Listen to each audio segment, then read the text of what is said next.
Call the meeting of the Board of Commissioners to order for November 2nd. Pledge allegiance to the flag. I pledge allegiance to the flag of the United States of America and to the republic for which it stands, one nation, under God, indivisible, with liberty and justice for all. Motion to approve the minutes of last week. Make a motion to approve the minutes of October 26th. Here a second. Second. Any further discussion? All those in support of the motion say aye. Aye. Aye, and so voted. Public input? No public input. First item on the agenda is what? You got and it's domestic hot water boiler discussion. Bob, come on up.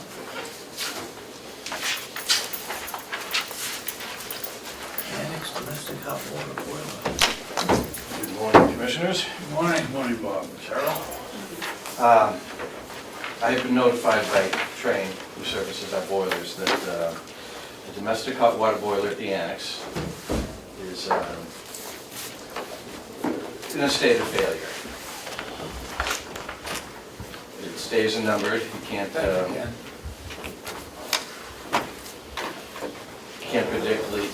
predict exactly how long it's going to last, but it's at the point that it can't be cleaned anymore. Its pores are plugged. It needs to be replaced. How old is that? 2007. That's what I thought. It wasn't that long ago. Yeah. They replaced the tank too. We're approaching 10 years. Yeah, I don't know. That was all done before I got I think here. the tank was replaced too, because that leaked. There are 3 tanks there, so they probably do The one in the corner. one. Now that boiler feeds, how many boilers in there? 3? Well, there's 3 boilers in there. 2 of them are for the heating system. One of them is dedicated water. specifically for hot water. Yep. And that's the one that's in a state of failure. And that's needed for the laundry. That's needed for laundry and any hot water that gets used in the building. Which is just laundry right now, but in the future it could be anybody. Bob, your background as a plumber, did you look at the thing and you must have some knowledge of it? Well, I do. I know what he's talking about. I know how it got to be where it is. And it's unfortunately, it's the nature of the beast in that type of system. In your opinion, it's dying Yes. or dead? Well, not dead, but it's dying a slow death. And, well, it's still solid. It's still a functional boiler, but it's at the point that its pores are getting plugged and it can no longer be cleaned. My concern is it may pose a risk of. Well, it could. If it gets to the point. If it gets to the point where it plugs completely, then it could be a safety hazard. It would be a failure right there, and we'd be left without hot water. Is that like the old boilers with a string of pipes going down through them? Or is it a coil? It's a coil.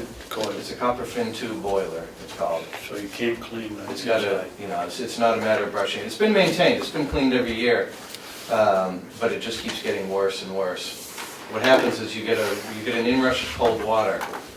Unlike a heating boiler where you only have basically 20-30 degree difference between the outlet and the inlet, on a domestic hot water boiler, you have a big variation in temperature. You've got cold water coming in, hot water coming out, and that cold water will condensate flue gases, and anything that's in the flue gas comes out of solution and hardens. Concrete-like hardens. And it gets to the point where it gets ahead of you, and then we reach that point. Any idea what the boiler would cost? Yes. Should happen to have. Glad you're sitting. You don't want to ask. An exact replacement this is a budget estimate, mind you. This is just so we can put a budget together and go out to bid. I know we're going to go out to bid.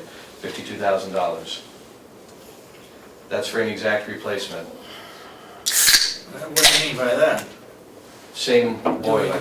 Are you suggesting that we don't put in the same type of boiler? Well, I think we should explore that. Okay. There are different brands of boilers, there are different types of configuration of the heating system in the boiler that could lend itself to live longer, which would add about $12,000 to the price of that boiler. So you're looking at about $65,000 to double the life expectancy. I think it's something that should absolutely be explored. Do you think it could make it through another year? We're rolling the dice. I think it needs to be budgeted for 2017. We can make it, I think that we can make it through the budget cycle, but I think it needs to I be mean, budgeted. through the 1st of April? Yeah. I'm not saying it has to be done today or next week, but I think it has to be done in 2017.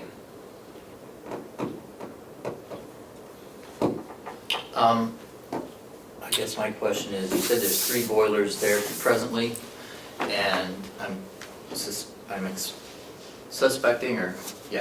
that it was engineered to service the heat and the domestic hot water for the entire nursing home that was there. Now we've taken away 2 wings, and there's a possibility we could take away another 2 wings. Who knows? But I'm just saying that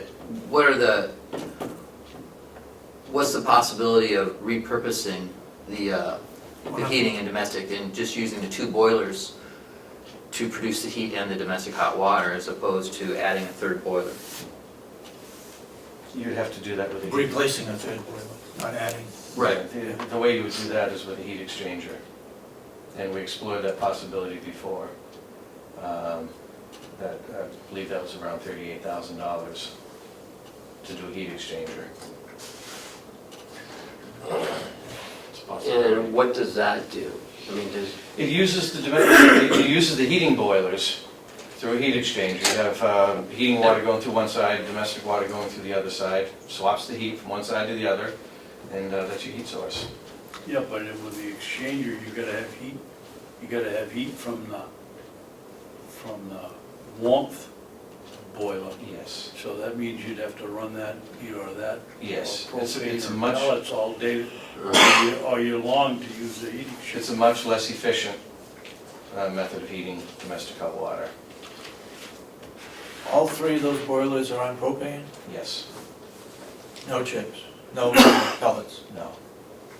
The pellet boiler is tied into the annex, but the way it's set up is the pellets only provide heat to the annex when the nursing home doesn't need all the heat that those boilers are making. So it's tied into the other 2 boilers? It is the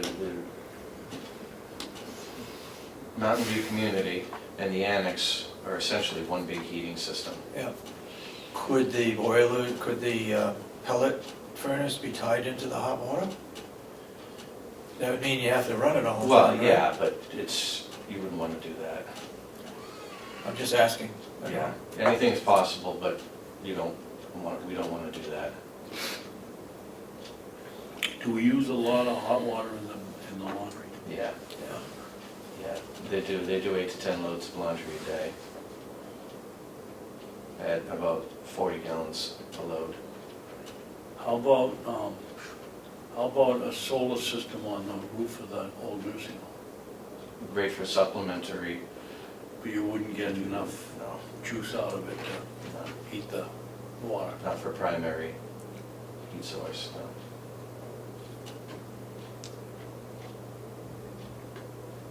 These are all good questions, but you still have to have a primary heat source.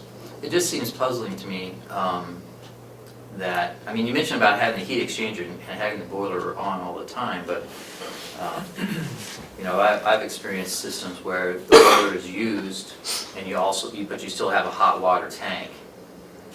So, you know, as far as exchanging the heat and having the boiler on all the time for on-demand hot water isn't necessarily the case. I mean, don't we currently have a boiler that fills tanks over there now? That's the one that I'm talking about replacing. Right, We have storage tanks, right. a little over 600 gallons of storage. and that boiler heats these tanks. Right, and I guess what my question was, is it possible to engineer it such that instead of having 3 boilers, upon which one boiler is dedicated to producing the hot water, can we re-engineer it such that we just use 2 boilers, and one of those boilers, or the boilers can go back and forth depending, one of the boilers would be used to fill the holding tanks, instead of having 3, just have 2. Since we have less space that we need to heat, overall, there's less building there. The basic answer is yes. You can engineer and do anything we want to do. But you have to weigh what's most efficient long-term. And I don't think that that's the most efficient long-term. Okay.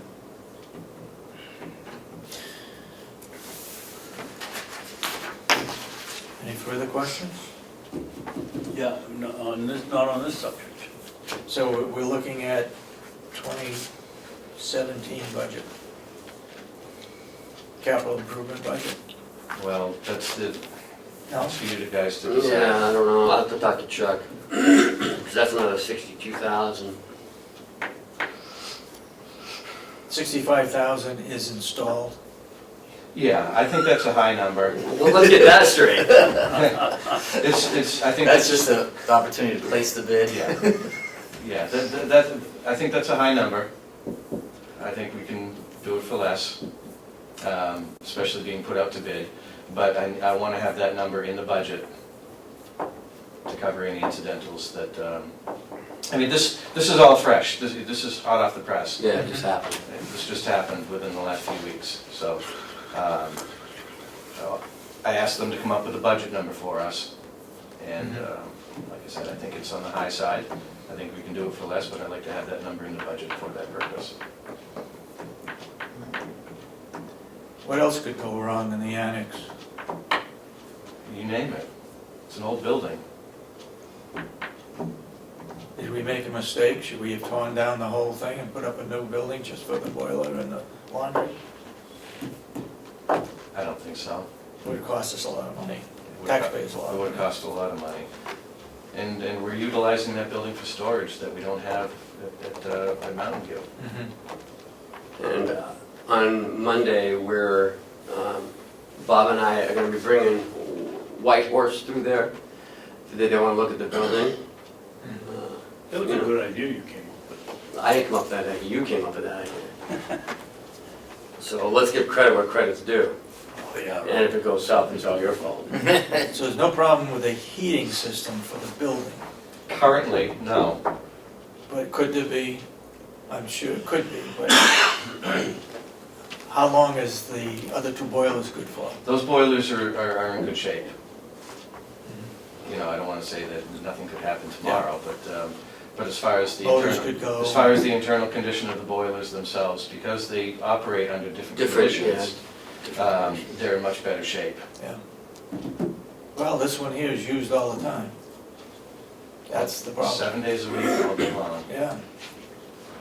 even during the summer. And like I said, the operating conditions are different than a heating boiler. Let's go another direction. Should we privatize the laundry? Send everything out? Is that going to be better No, I than don't- what, I doing think- it in-house? I think that would I think that would cost more money and we'd lose control. Yeah, that was tried in the other county I came from and didn't work. Bob's right, you lose control, and if you're short things and it just, Right now, the laundry is used for personal clothing for residents in the nursing home. Face cloths, hand it's towels. hand towels. Everything else goes out, the bed sheets, Yeah, whatever, yeah. the linen. How about chucks, do we do chucks here too? No, we don't do any reusable chucks, they're all disposable chucks. Oh, they are? Yeah. But I'm gonna be looking in the future to bringing in more stuff in-house.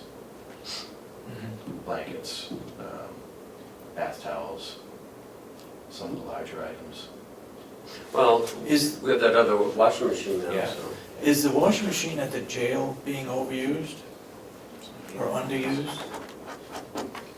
I'm not the one to ask I that mean, question. could towels be sent over there and the inmates do the, If we needed to, I think we have the capacity to do a little bit more laundry here in-house. I don't think we can handle the whole Mountain View doing sheets and pillowcases, but I think we Yeah. can do, I think we can do more. I have a study downstairs that was done for the jail prior to it opening, that has this, that has the operation of a inmate-run laundry. I had that, I haven't looked at it in a while, but it's downstairs. You had that done years ago. yeah.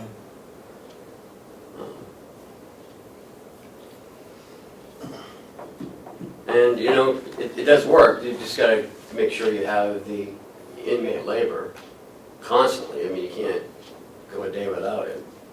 They go into lockdown for a day for whatever reason. We're short-staffed, just like that. But it does work. In Stratford, that's what they do, and it works. Stratford uses inmates Yeah. They to do do one. all of the nursing home? No, just, the nursing home does the personals, and everything else is done by the inmates. Oh. Sheets, and towels, yeah, blankets, pillows, everything. And it's folded and then it's sent back over that same day. Okay, what's the board want to do? Put in the budget 65,000 or what? Yeah. Yes? Go ahead, Chris. I guess I just had a question that I was just wondering if Jason had seen that study, maybe we should pass that along to him as well, just so he can take a look at it, and, because that seems to be something at least to look into. We have the, and we have the physical plan of wanting to do something, maybe we should. Right, we would have to upgrade the laundry, you know, washing machines and dryers up there, we'd have to add to them, but Okay, oh, so there's more physical plan that needs to be done. yes. Yeah. Okay. I brought that plan with me when I came here. Oh, okay. So, all right, I guess I was under the There's misconception. infrastructure. It's not just bodies, there's infrastructure. Right, okay. We did get a new washer, right, or a new dryer? Washer and Both, dryer. yeah, both. So our capabilities now, we have 2 washers? Free, right? We have 2 full-size washers, 1 small one that we do, you know, some mops and stuff in, 3 dryers. And one of the big ones was added? Yes. And what about dryers? We have 3 dryers, one. 3 dryers. It's Okay. making the current operation a lot more efficient, which in turn gives us the opportunity to do more in-house. But if we do much more in-house, we're gonna need more bodies. Right now, it's only staffed with 1 person. Only 1 person. One full-time? 1 full-time. It was part-time before? No, it's No.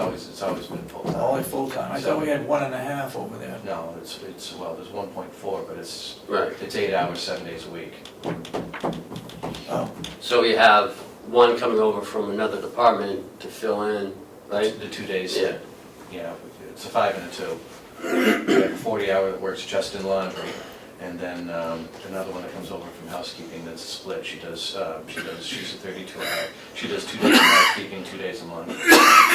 So we have the 7 days covered. okay. Okay, what do we want to do? Put it in the budget for Put it in the budget for 2017. 2017? 65,000? Operating budget? Yeah. Operating budget? Okay. Anything else, Bob? I have a question for him. Go ahead. Bob, do you know offhand when the propane contract is up? We signed for 2 years, didn't we? Yeah, July, I believe. March somewhere, March or April? The electric contract and the propane budget are both coming up in the springtime. One of them is July, one of them is April, March. I forget which one is which, but one of them is, I think propane's July. No, I think that's, Oh, the other way around? I think that's March. That's one of the things we did early on. I have it in my notes over here. Yeah, because we actually talked about it the other day. So So if it's March, will you get us some information so we can start putting together? Put that in the budget? No, we've got the bid, You gotta go out to bid.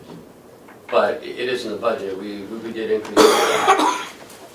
It's in the budget, but the contract's up and we had it for 2 years. In March, yeah, right, So we gotta get it. But we had to put some money in the budget, so we just increased it a little bit. Yeah, I put in 5% because we don't know where it's gonna go. Right. Well, we got a good deal on the propane. Sure did. Mhm. We don't know if that's gonna hold We should be up. talking to them now. That's what I was, So why don't you do that? Why don't you put something together, prodding them. and then we can go out to bid, I mean, we got the bid early. Yeah, we'll talk.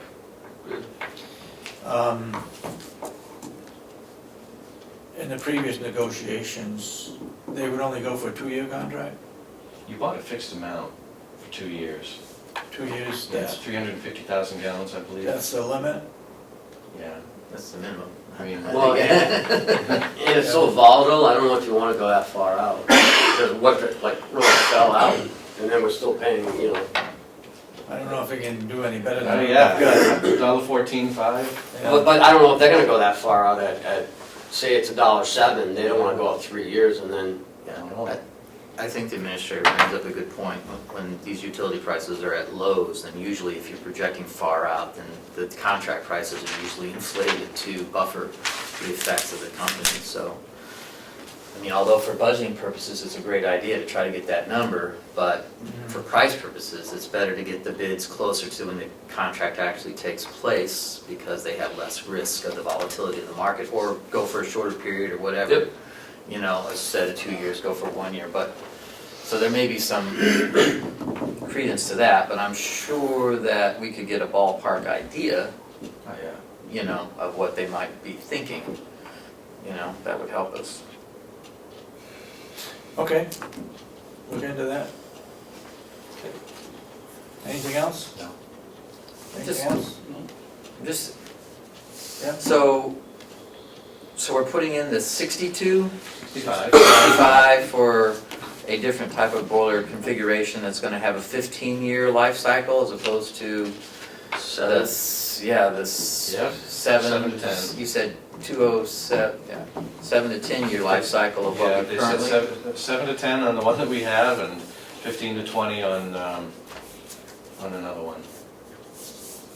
It'll be explored and we'll all be educated Okay, before any contract is signed.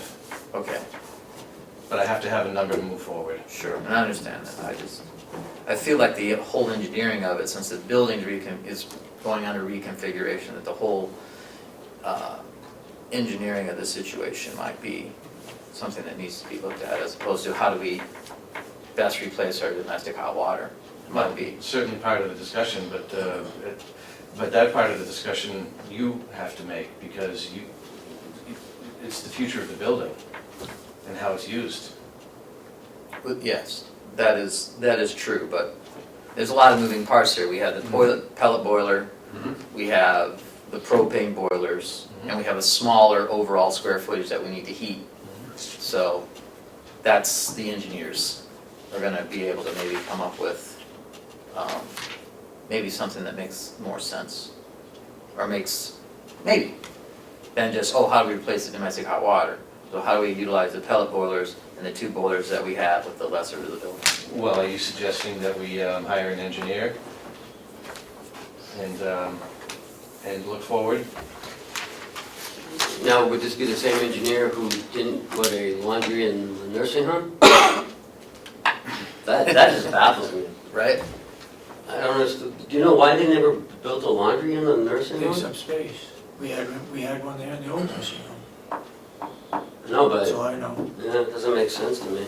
I believe that's Truck Other laundry. than to contract all of it out. I wasn't here for that part, but from what I understand, the first presentation of the nursing home was so big, and the delegate, whoever the powers that be, said, that's too much, we gotta cut it back a little bit, and that's where it was suggested that we utilize square footage at the old nursing home. The price per square foot for the new nursing home was too high to put a laundry in the new nursing home. So we had to cut it back, you're right. Okay. Chip would know all about that. Value Okay. engineering. Anything else? No? Thank you. Thank you. Thank you, Bob.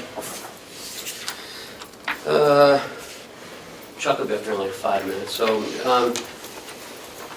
can we go to, two line item transfers? Sure. The last transfers we did for the sheriff was for the sheriff's overtime. And I didn't see on the bottom that he needed some more in overtime dispatch. So that's what this is. He wants to move $2,500 from dispatch salary into dispatch overtime. And that should take him to the rest of the year.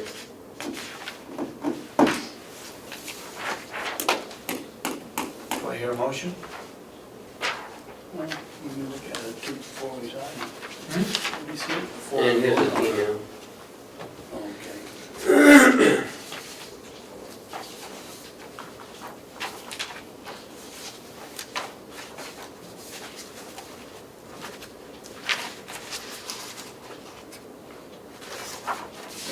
Why is he roughly looking in the middle of, well, towards the end of October for $15,000 in overtime? Huh? Is this all because of the drug crisis or? Well, what does it say? The reasons? Call out issues within the county, probably due to local agencies being short-handed. Yeah, I mean, you guys already approved that, it's already done. Well, he's never come back and told us he was gonna talk to the powers to be in Jackson. Right, and you told him to give them 90 days. So, But when we told him to give him 90 days, we didn't tell him not to come back and tell us how the, okay, make a note because he's coming up today to do his budget, so you can ask him that. okay. I'll make a motion that we change, that we transfer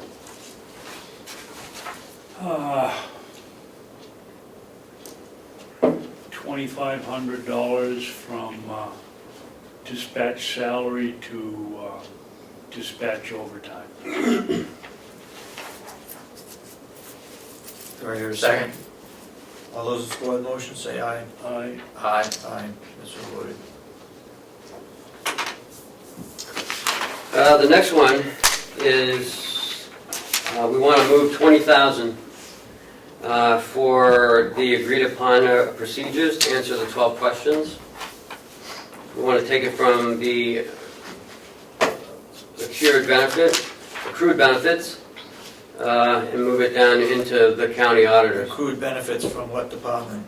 It'll be in the 4102 special piece. It's in the same budget. Accrued benefit.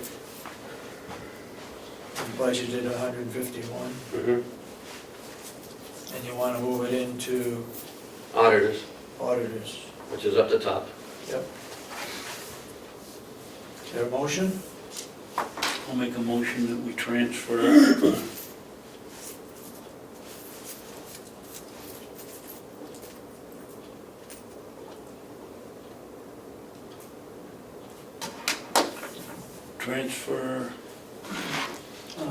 $20,000 from accrued benefits, county line item 4102 to county line item 4102-001, county auditors, and this would be to cover the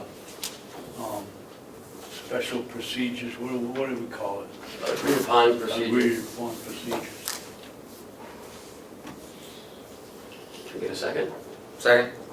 All those in support of the motion say aye. Aye. Aye. Thank you.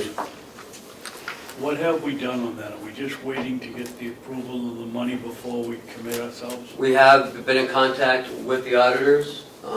Right now, she's very busy, but she said in the next couple weeks, she would be ready to go if we're ready. And completion time? Now, she said 3 to 4 weeks, so by the end of the year. Okay. She wants to come here and, to do all this, to get all the information. And she's got the 12 questions. Oh, yeah, she's had them since. They walked in. Yeah, right, exactly. Okay.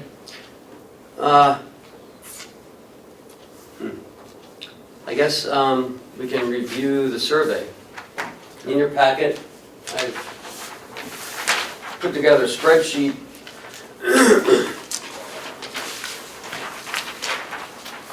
It should be folded. You keep going, Dave, you have it. Next page. There you go, right there.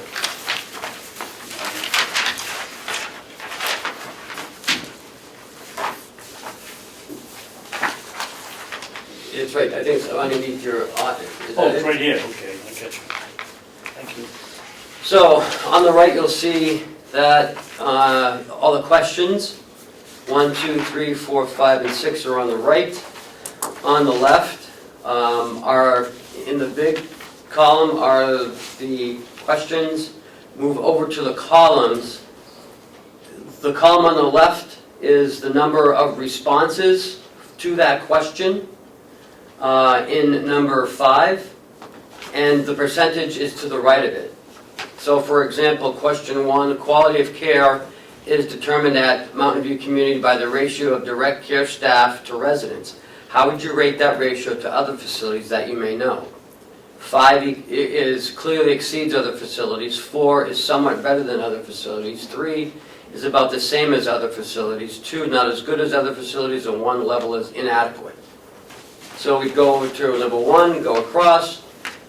12 respondents answered number 5, which clearly exceeds other facilities, or 14% of the 71 surveys that were returned. 4, that there were 15 respondents said it was somewhat better than other facilities, which is 20%. 3, 14 respondents answered it's about the same as other facilities, 25%.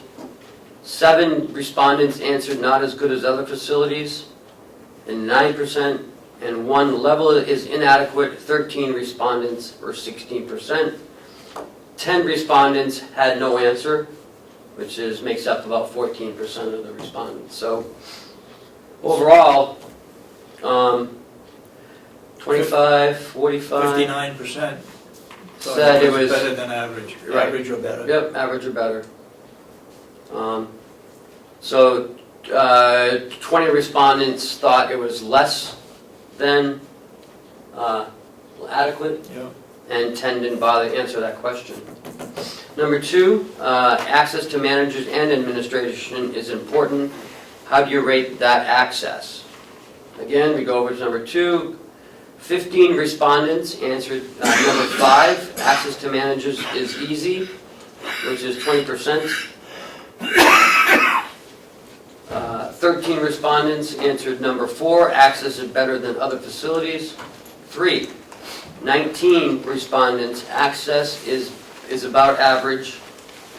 2, 17 respondents stated access is not as good as it should be. And number 1, 5 respondents answered access is difficult and problematic. And 2 respondents did not answer this.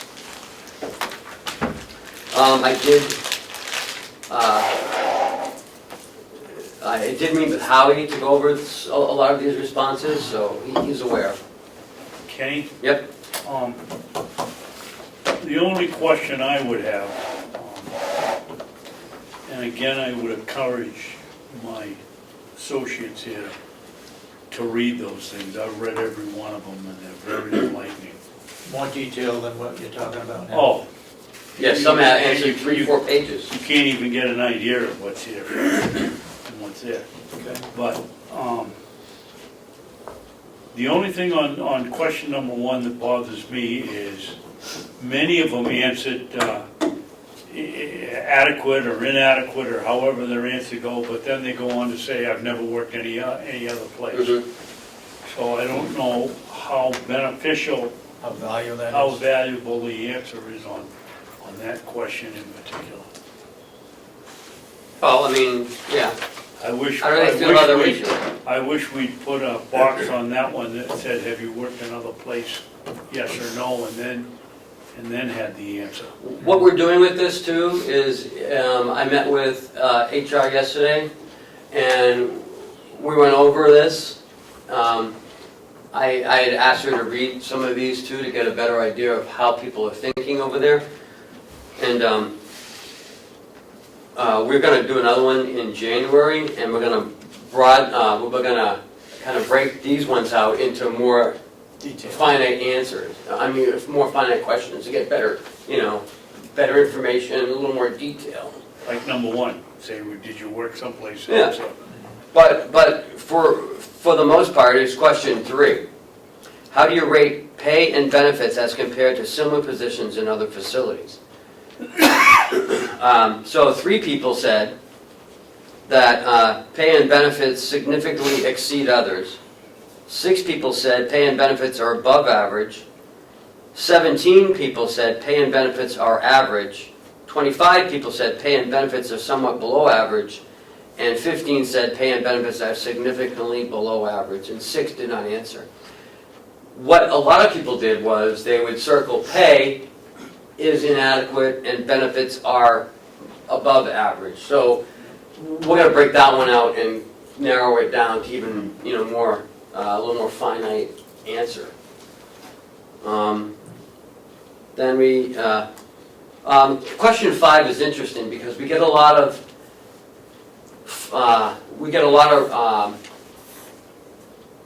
statements from some people, some employees, that's saying that they can't get their requested time off. So question 5 is, how successful have you been in being able to receive requested time off? So 30 people said, I almost always receive the requested time off. 24 people said, most of the time I get requested time off. 14 said, I receive my fair share of requested time off. No one in the survey said, my requests are not honored as much as I like. One person said, I seldom get the requested time off. And I received 71 responses. So, That was pretty good. yeah, so, people spoke that they get the time off that they request. But we've heard a lot. Yeah. Chris hasn't been here that long, but we've heard a lot about the people who can't get their time off, and then we get 71 answers and 99%. Only one said they don't get their time off when they want it. And so, question 6, how would you rate Carroll County as an employer? 7 people said that Carroll County is a great employer. 10 people said Carroll County is an above average employer. 28 people said Carroll County is about average. 16 people said Carroll County is below average. And 16 said Carroll County is a bad employer. 6 people did not answer that question out of 72 responses. Any reason that you can think of why we're a bad employee? No, and that's Is it why I want to pay? break it out. When am I going to break this one out too? Benefits is okay, but pay is low. Yeah, But they get their time off when they want it. yeah. I'm not sure what they mean. So we want to, we kind of want to break that one down as well. What can we do to make it better for the employee? It's not always about pay, but pay does help. So I'm not sure what else they might consider. Supervision? I don't know. I mean, remember, 28, 38, 45 of the 72 said that, that we're average or above. So, 32 said that we weren't. So, it's almost half and half. But it is interesting to read a lot of the comments and suggestions on there.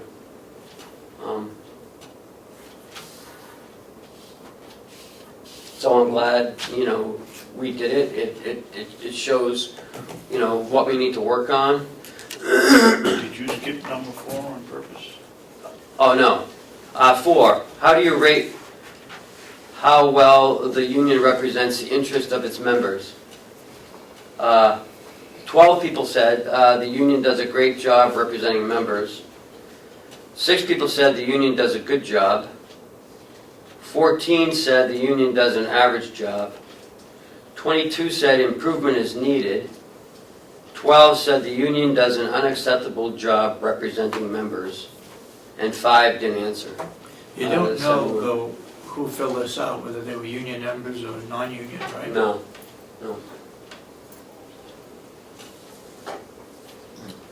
You know, some of the responses are, you know, that membership doesn't know what's going on because it's not being, you know,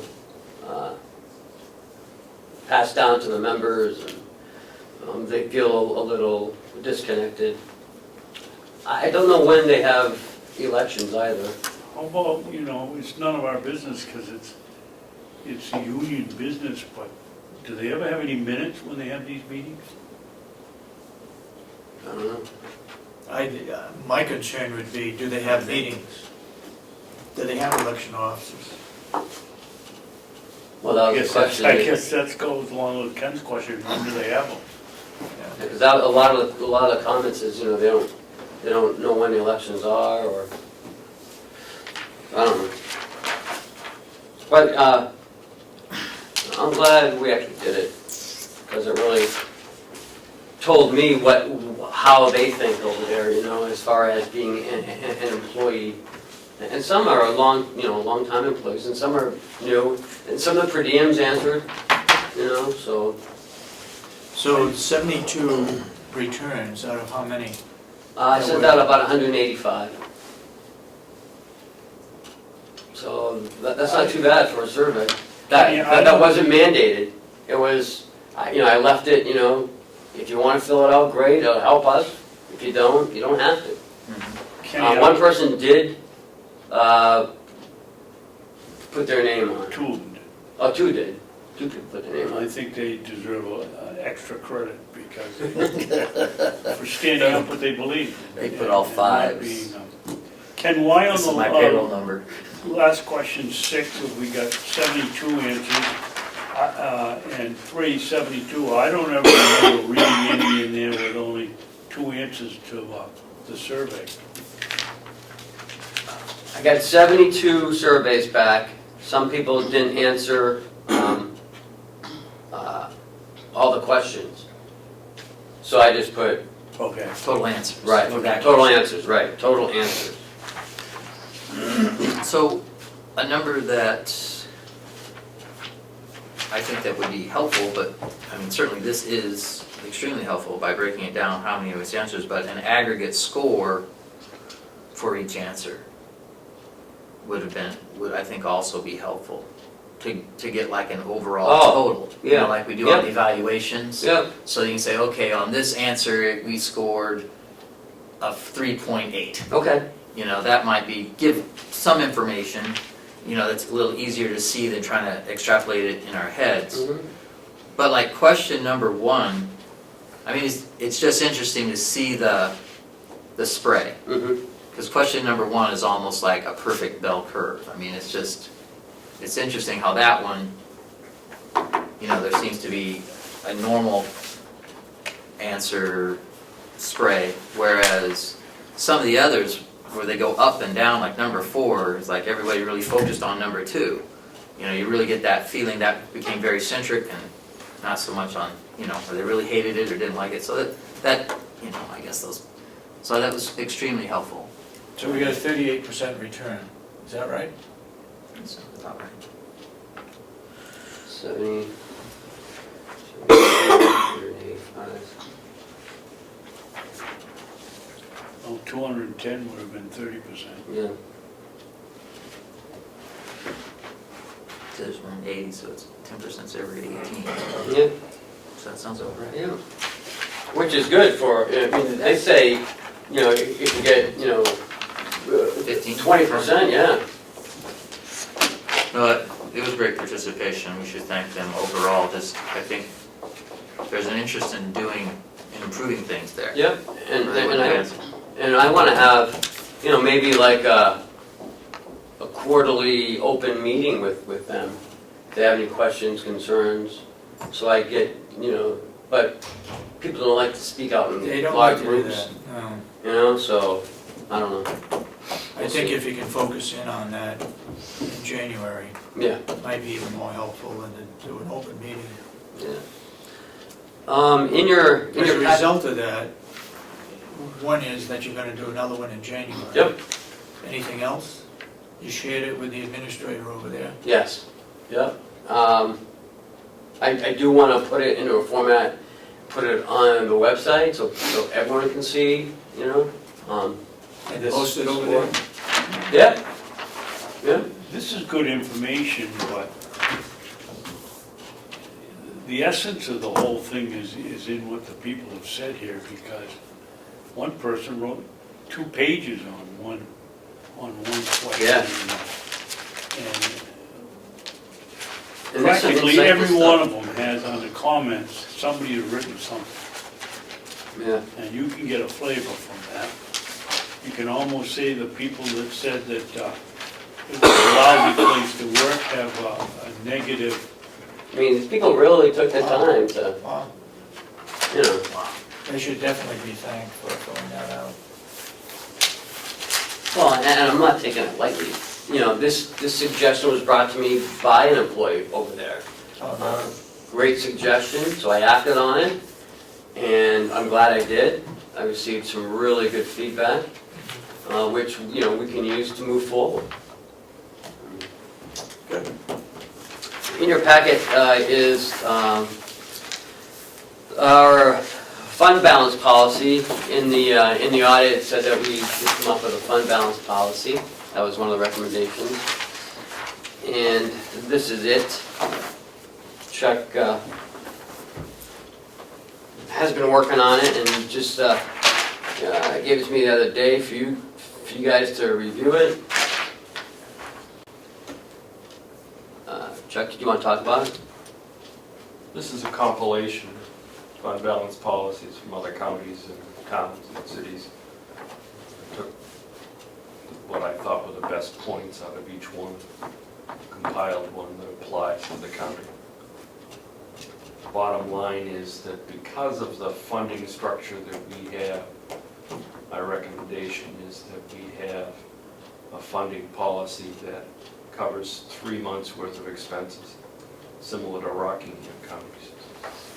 Because we get a large part of our funding at the end of the fiscal year in December, we need a significant fund balance in order to keep ourselves in a good cash position. So you're looking around $4 million. 7.5, Oh, 30. 7.5 million? Wow. that's 3 months' worth of expenditures, a quarter of the budget, 25%. It will take us a while to get to that position, but that's the goal that I think we should set. That will insulate us for whatever happens in the economy, allow us to proceed. And where are we now, about 2.1? About 2.1. Yeah, somewhere in there.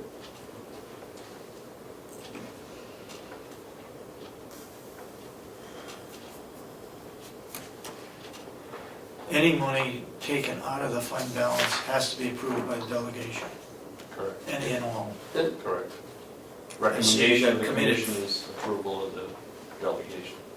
I see you got committed fund balance requires that, but, well, I see, yeah, you got it there too.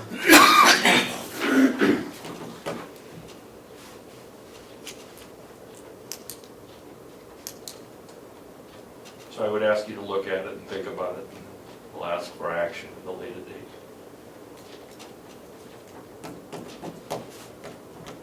You said Rockingham County has this?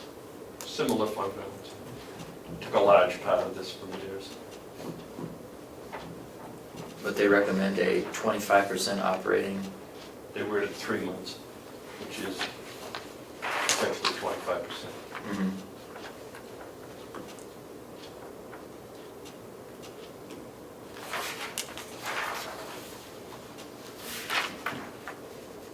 If you had a revenue stream that was similar to cities and towns or school districts, then you could lower that down. But where you're getting at least half of your revenue in mid-December, makes a big difference.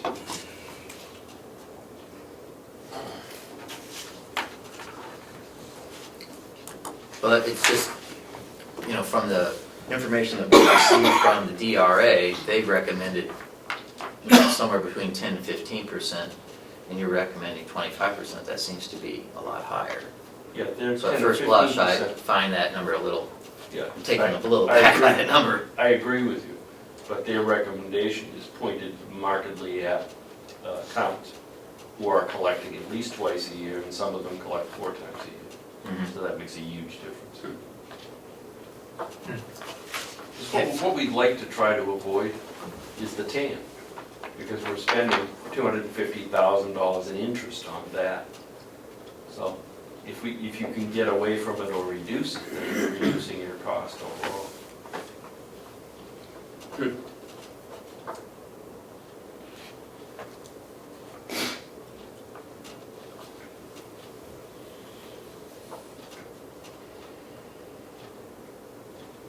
Okay, well, I think how we get there is going to be the most important part of that calculus. That is for sure, because that's a, you know, a $5 million expenditure to the taxpayer. So that needs to be spread over a rather long period of time for it to be reasonable or palatable. 5 years? Probably more than that. To build a 7.5, I think you could probably do it in 3 or 4 years. It's prudent budgeting. Well, It may be prudent budgeting on our part, but I mean, that's the additional tax dollars that we are going to ask the taxpayers to pay every year. It's quite simple. You know, that's, you know, when you look at, it was approximately $18 million. You know, doing it in 5 years, that's, in and of itself, we're proposing a 5% tax increase. You know, I'm not one to do that very lightly or very quickly or ever. So, it is, at least from where I sit, that's what I look at. I look at, you know, oh, it's $1 million a year. Well, that's $1 million a year that we're adding to the tax base of expenditure. So, I mean, we're talking about 5% on that one thing. It needs to be, I think there's some logic to what you're talking about, but it is a big proposal that needs to be spread out in order for us to get to something that's reasonable and palatable. I mean, it has to go through the delegation anyway. I mean, we can make a policy and they can snicker, I suppose, but. well, and you know, this is just a draft. It's you know, his first proposal, Right. and you know, maybe it's not that high. I don't, you know, it's whatever we all think, I guess. And remember, next year you know, this is our last final year on the jail bond, so that's $550,000 right there. So I don't know. I think we could do it, but maybe a little longer than 5 years. Well, the balance comes in not overinflating your revenues, so that if you make your revenue base each year exceed it, then you contribute to your fund balance. And what we've already seen in terms of not applying fund balance to a budget, that's how you do it. Yeah. And prudent budgeting allows you to bring the budget in where it is now, so there is no tax increase. If you can keep that up over time, 4 or 5 years, you're gonna develop that fund balance, and then you'll have something to draw on. Could you, another alternative or another option, could you say a certain percentage of fund balance be put into this each year? Well, I That think you would, could, that would then give the taxpayers, you could take some of that fund balance and put towards reducing taxes, but the other can be put towards carrying it over. I think as part of the revenue proposal for each year's budget, you might say that we'll apply X amount of dollars of fund balance, and then the rest goes into Yeah, the so-called rainy day fund, into the real fund balance. yeah. Chuck, would you do that on a percentage basis or a lump basis? I think it would, I don't think you'd want to lock yourself into either one. I think you'd want to look at it each year and decide, you know, how the revenues look as you approach January 1, what it's going to look like each year, and then make a decision based on that, on what you're going to apply for it. Because, you know, anything can happen. If we get an election and people aren't happy and the stock market tanks, then all of a sudden we're in a bind. But if things turn around and the economy takes off again, That's why I Fund balance suggested grows. a percentage versus a lump sum. Yeah. That's why I asked the question. Okay, what's the board want to do with this? Want to think about it for a week before we Take it sign home it? and read it. Yeah, I think Well, it's- yeah, we're gonna work on it, I think We're we're gonna working work on on it a bit. And I'd also like to see, if you could, maybe a survey of the other counties and their fund balances.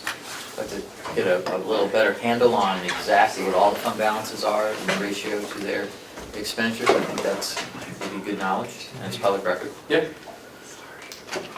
Okay, let's move on. Okay. Yes, thanks, Chuck, appreciate it. The next we have is our friends from Revision. Guys, why don't you come on up to the table and introduce yourselves, and then we'll just get right, we'll hop right on it. Great. Good morning. Morning. We've met before. You I'm have the Jack Reverend, Reverend. He was here a couple months ago. And I have with me Steve Hinchman of our Steve. Portland office, Pleased to meet you. and he is our expert on project finance. So we met with Jack and Steve a couple weeks ago, Bob, Chuck, and I, and Commissioner Babson. And we were talking a lot about the financial aspect, or the financial piece of the solar project. But I thought it'd be a good idea if, you know, Steve and Jack came and talked more of the numbers with you all to get you up to speed on where we can move forward. Because we're all in agreement that solar might be a good opportunity for the county. And, you know, we are looking at that. So now I want you guys to see the financial impact and the financial picture, actually. And maybe answer some of the questions that you've been asking me that I don't know. These guys will answer it for you. Okay. If not, they will get you the answer. You get a short presentation you want to give? Well, it's more like, yeah, just do what you did last time. You know, talk about the numbers, talk about, you know, the three options that we have of the buyout, and things like that. Do you have those spreadsheets, Steve? I do. I have the option 2 spreadsheet. Okay. This is one we were focusing on.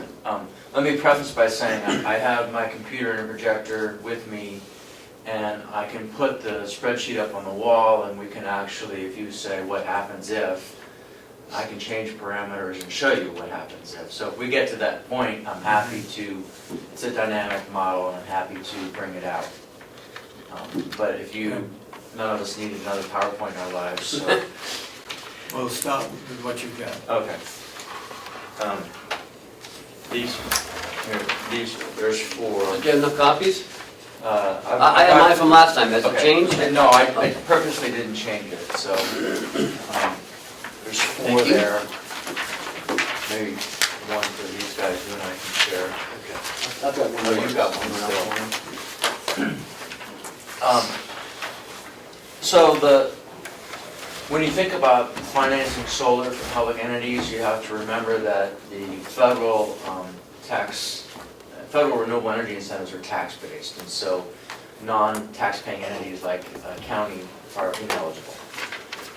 So the standard workaround that's being used nationwide, whether it's a university, a church, a food shelter, fire station or school district, is to develop a public-private partnership where you have a for-profit LLC, it's just a special purpose venture solely for this activity, that is owned by a taxpaying entity that can monetize the federal tax credits.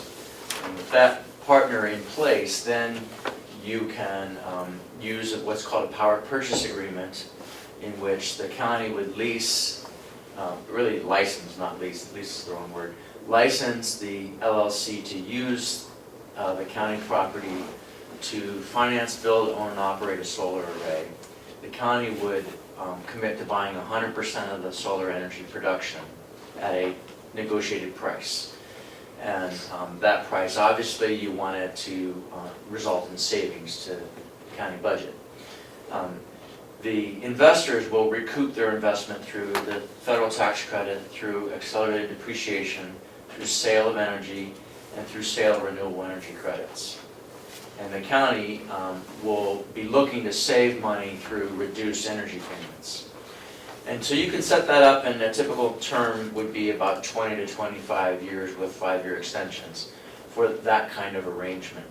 And then if you do it that way, the county can save, $10,000 to $20,000 a year, depending upon whether it's discount on the market rate is a penny a kilowatt hour, 2 cents a kilowatt hour, 2.5 cents.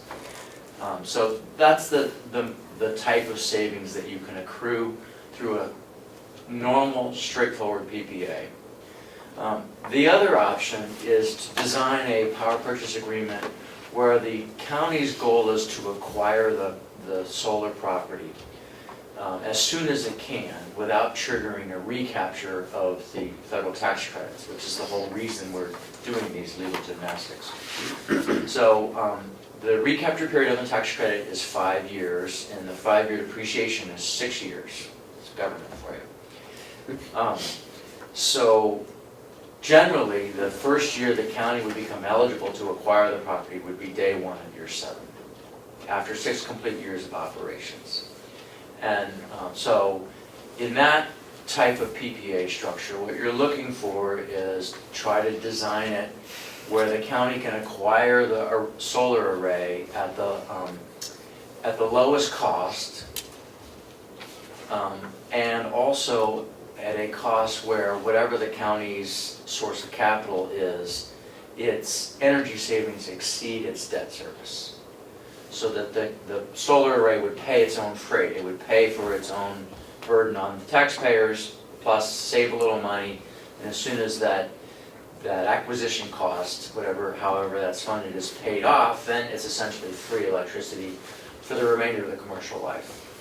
And to give you a context, the equipment typical warranty on the panels is 25 years. It's a performance warranty. And typical warranty on the inverters is 10 to 15 years. Steve, before you go any farther, please, am I looking at this and reading it right? At year 22, that's when you've paid down your cost for the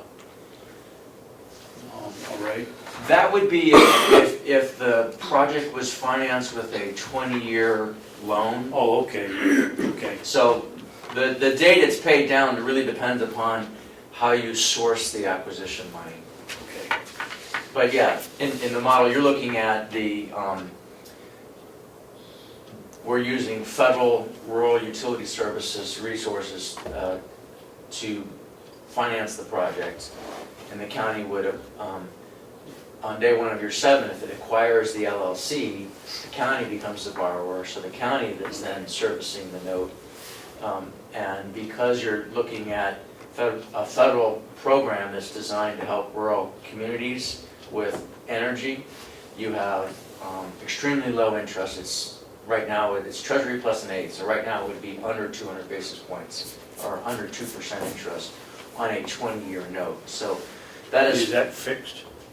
Yes, and that is far and away the lowest cost way to acquire a project for the county.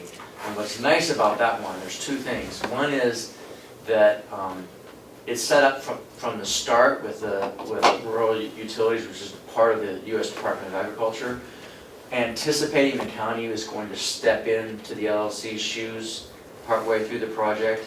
So it's designed from the start for the county to become the final borrower. And there's no bonding process that you have to go through to do that. The other benefit of it is that the long amortization period and the low interest results in low payments, which means that your energy savings will exceed your debt service, and therefore generate savings each year that the county owns it. And then after year 20, when the obligation is paid off, then you get into what's essentially free electricity. And we've done a 40-year, which is, we call it a life cycle financial analysis. Within that 40-year period, the inverters most certainly will be replaced once. So we've put that price is in the model. The panels, just so you understand, I'm using as a reference, point of reference, the Department of Energy 2012 study. It's a metadata study, meaning it's a study of studies, and it looked at all the performance generation data for every existing solar array in Europe and North America with published data. And those studies found that at 50 years, typical solar panels, the mono and poly crystalline, thank you, design, not the thin film ones, but the regular size, were producing 78% of nameplate at 50 years. Wow. The point, and they're warranted to produce 80% of nameplate at 25 years, and the warranties never get serviced. So what we know from the history of production of solar systems is they're very long-lived infrastructure. They're solid-state electronics, either they work or they don't. In our climate with the regular rainfall, you don't have dust and degradation issues like you do in the Southwest. You don't have extreme heat that is part of the cause of degradation. They're actually very efficient in cooler temperatures. So you can count on a solar array to produce at its design nameplate really for about 10 years. And then you're going to start to see very low levels of degradation over the remaining commercial life. Yes, in 15 years there may be a much better solar panel in the market. But if you've already bought and paid for a panel that's producing free electricity, why would you throw it away and put a more efficient panel in that you have to start paying for all over again? You would just add new panels in the location rather than get rid of an array that's working. So the way you might think of it is something akin to a hydro project. A big dam on a river. It costs a lot of money to build at the outset, but then it's just a cash register. It's just generating electricity, once that upfront cost is paid for, because there's essentially no operating cost. There's no fuel. You're not looking at long-term prices of LNG or oil or coal or something like that. So that's why we do a 40-year life cycle.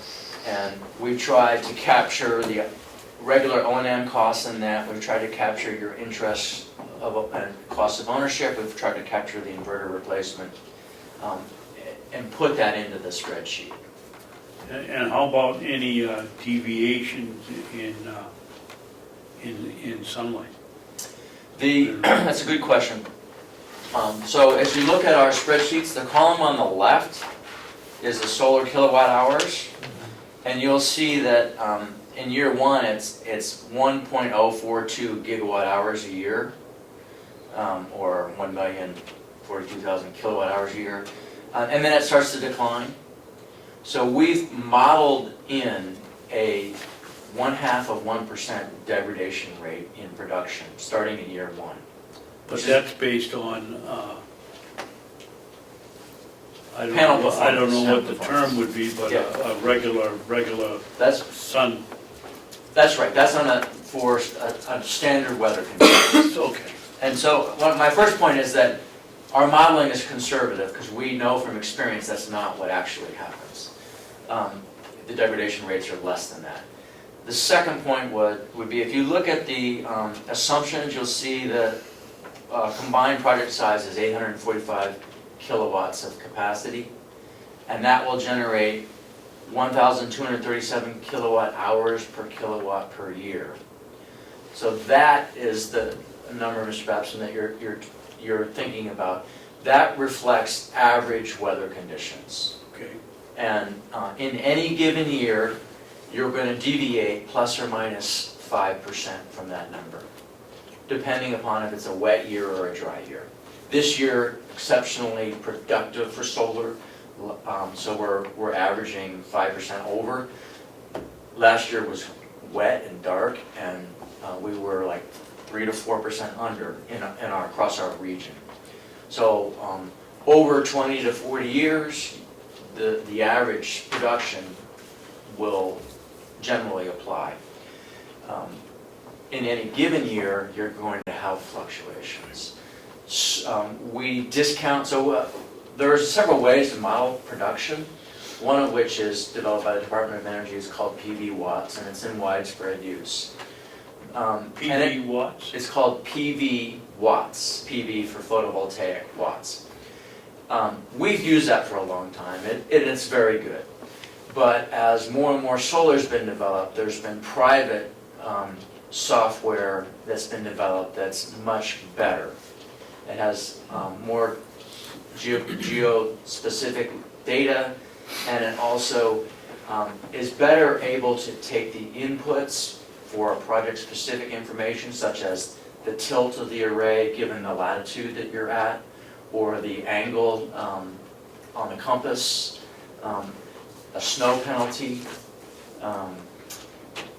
dust, efficiency of your inverters. There are many, many parameters that actually go into modeling production. So we've migrated to one of these private software platforms. It's called Helioscope, and we've calibrated it to projects that we own, where we have 5 to 8 years of data from.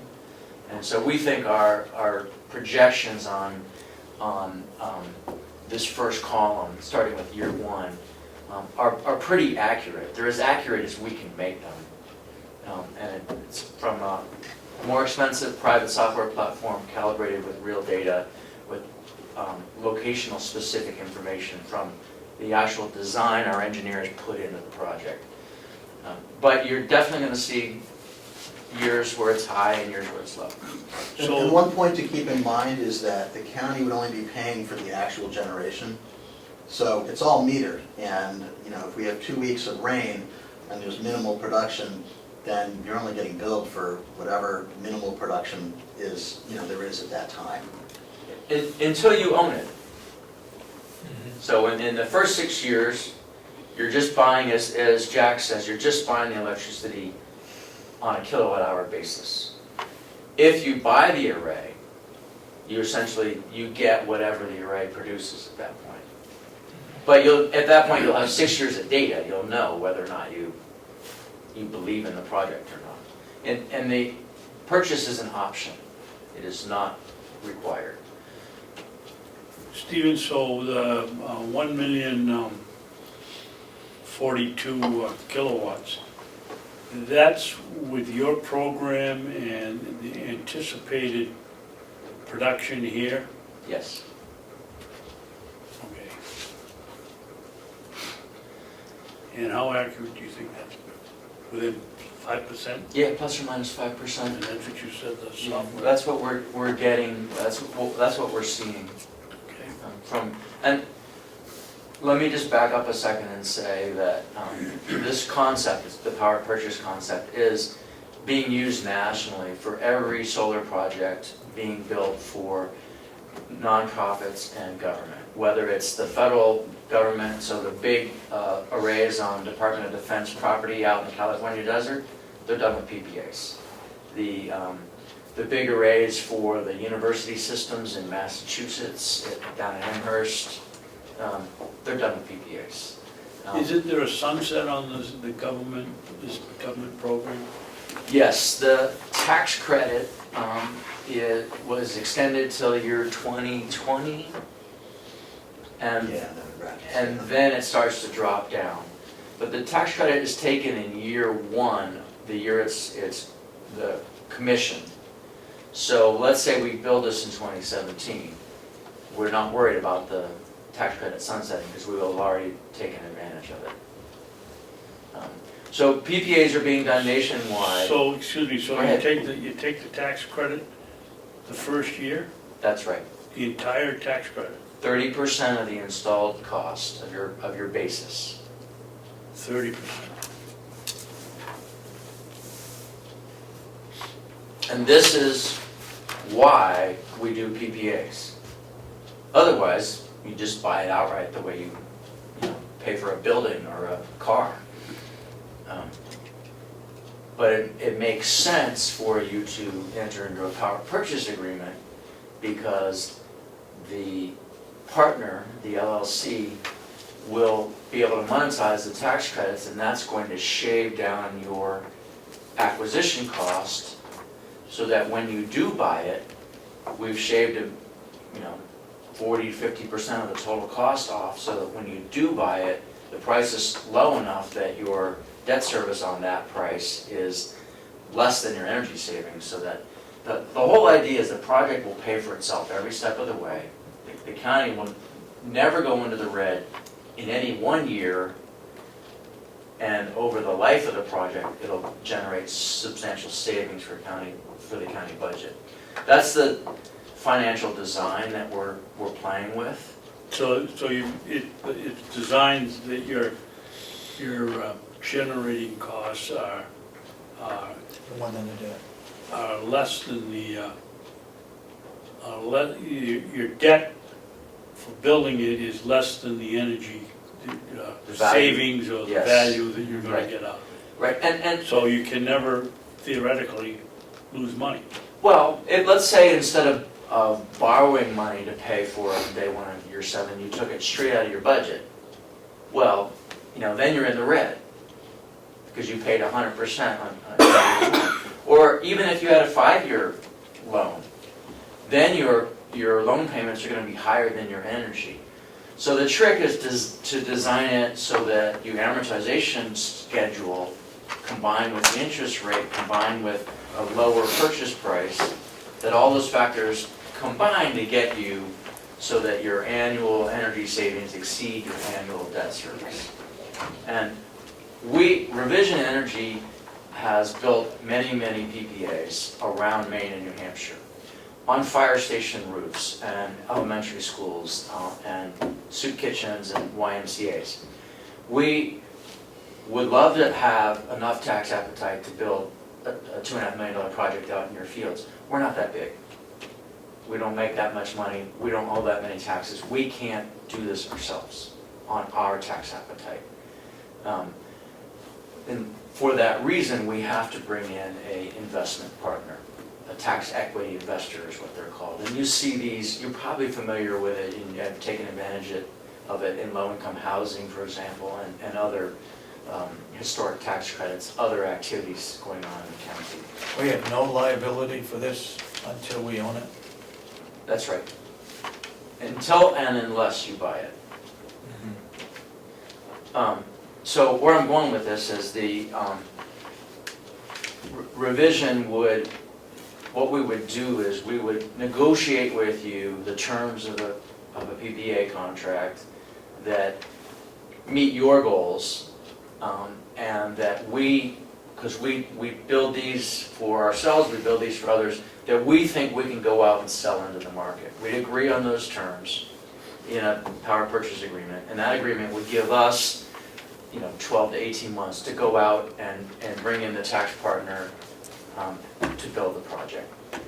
So that we have some certainty that if we can sell the project, we can build it. You have certainty that you're only going to let us build it if we meet X, Y, and Z terms. So you go out and you sell it to a venture capitalist or whatever you want to call them. Tax appetitist.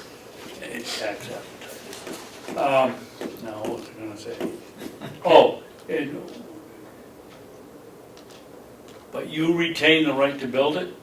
Or, We're the, we will be the developer and the construction contractor, and then we will do the O&M on it. basically, then you sell it. Yeah. But we'll probably be a 1% owner or a 10% owner. And what will happen is, on day one of year 7, if the county doesn't want it, then You get first option. we'll take it over from the tax investor. They don't want to be in for 20 years usually. We take it and we manage it. And we manage 5 megawatts of projects already that we either own or manage for our investment partners. And we're adding about 1 megawatt a year. So we're doing as much as we can based on our size, and then we're bringing in partners. And let's talk about partners for a minute. In Massachusetts, they have something called an SREC, a Solar Renewable Energy Credit. And last time I looked, it was worth, it was worth 28.5 cents a kilowatt hour. It's going down. And electricity there is about 15 cents a kilowatt hour. So the same solar dollar invested in Massachusetts is going to be, and here we're looking at 11 cents a kilowatt hour, and we're actually worth 5, so about 16 cents. So the same solar dollar invested in Massachusetts is going to earn 3 times as much as here in New Hampshire.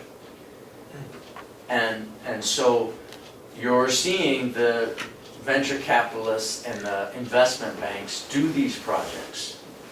You're not seeing them do them in New Hampshire. Because the hurdle rate they set is too high. We can't satisfy that here.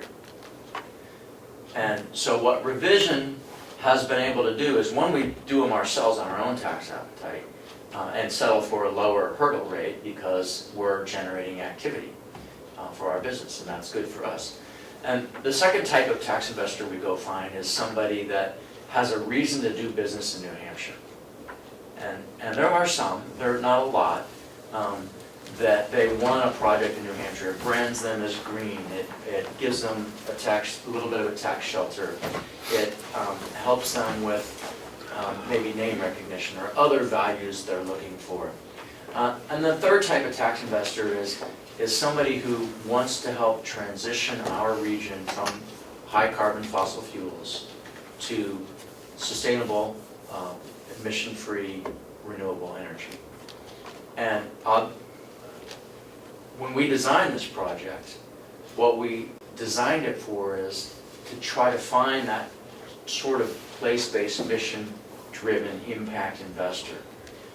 This is not, a Citibank is not going to take this project because we can't give them the returns they want. So our universe of people to contribute to these things and work with is smaller. It's a lot like Maine and New Hampshire. It's, handshake, local knowledge, people that have a sort of a small town attitude about the business work that they're doing. And it's a pool of investors, not just one, right?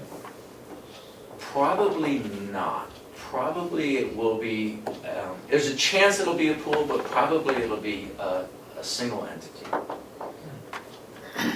Steve, why does the state of New Hampshire set the hurdle so high? What's in it for the state that they wouldn't want to have investors come here? I'll jump in. Yeah. Sure. So because we're a frugal state.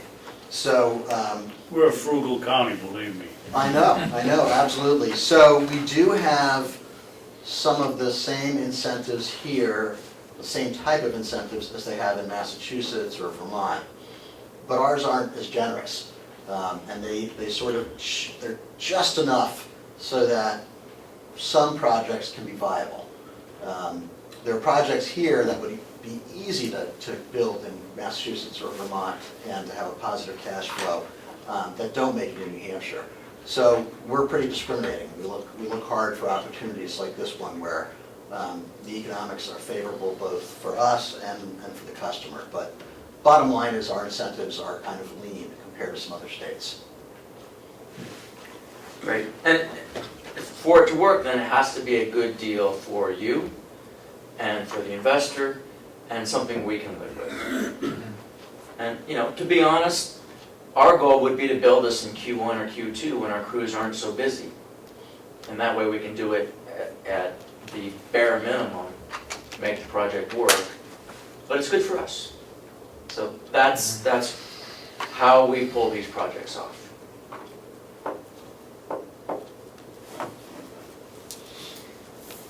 So you guys have flexibility in the design in that you could choose different strategies that suit your goals. For example, you could say, look, you know, we run a county, we don't make energy, we don't know how to do that. We're not interested in being responsible for that. We don't want that liability, we don't want to make a mistake. The risk is too high for that. So really we want a project with the lowest electric rate and you run it the whole time. That's one way of thinking about it. Another one is saying, all right, we're comfortable that in 6 years we will know enough to know whether we want the project or not. And we recognize that it's a solar array. It either works or it doesn't. And if it doesn't work, the electrician comes and fixes it. It's not a big deal.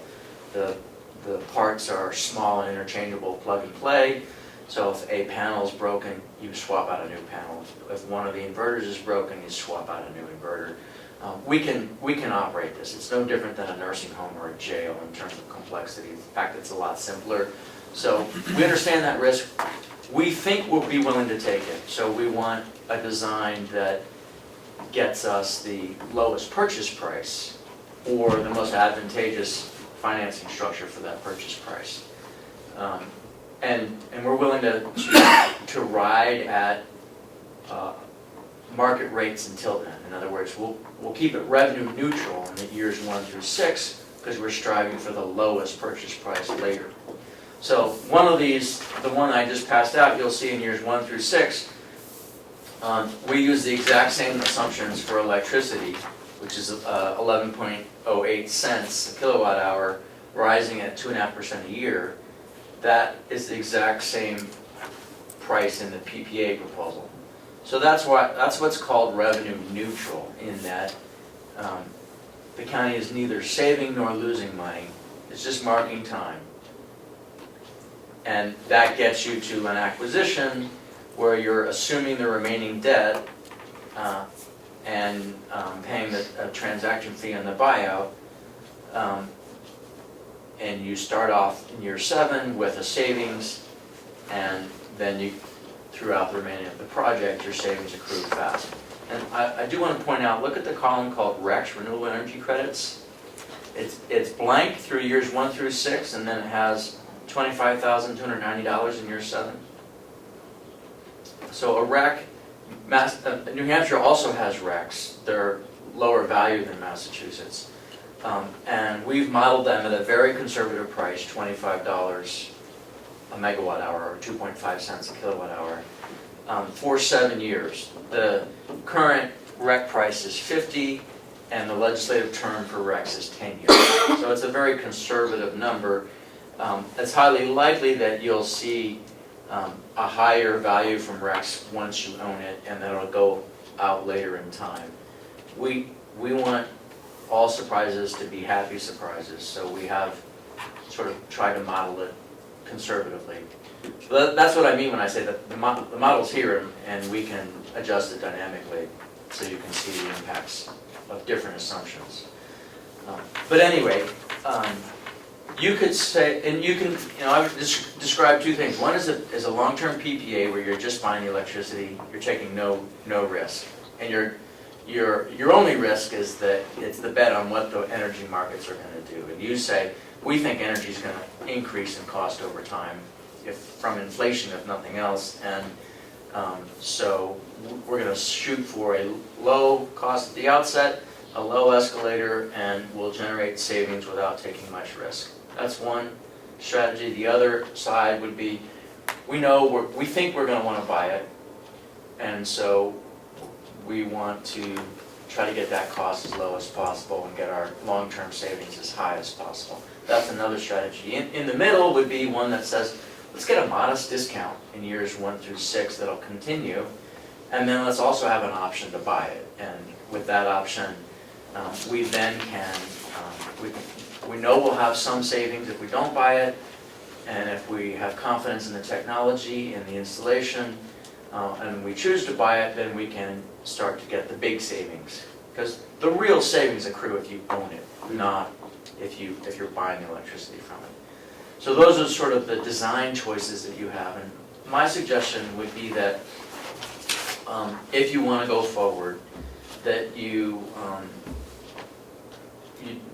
we either together or you delegate, I don't know how you do things, to a subcommittee or to your staff, the design piece and come up with the terms that best suit the county's goals.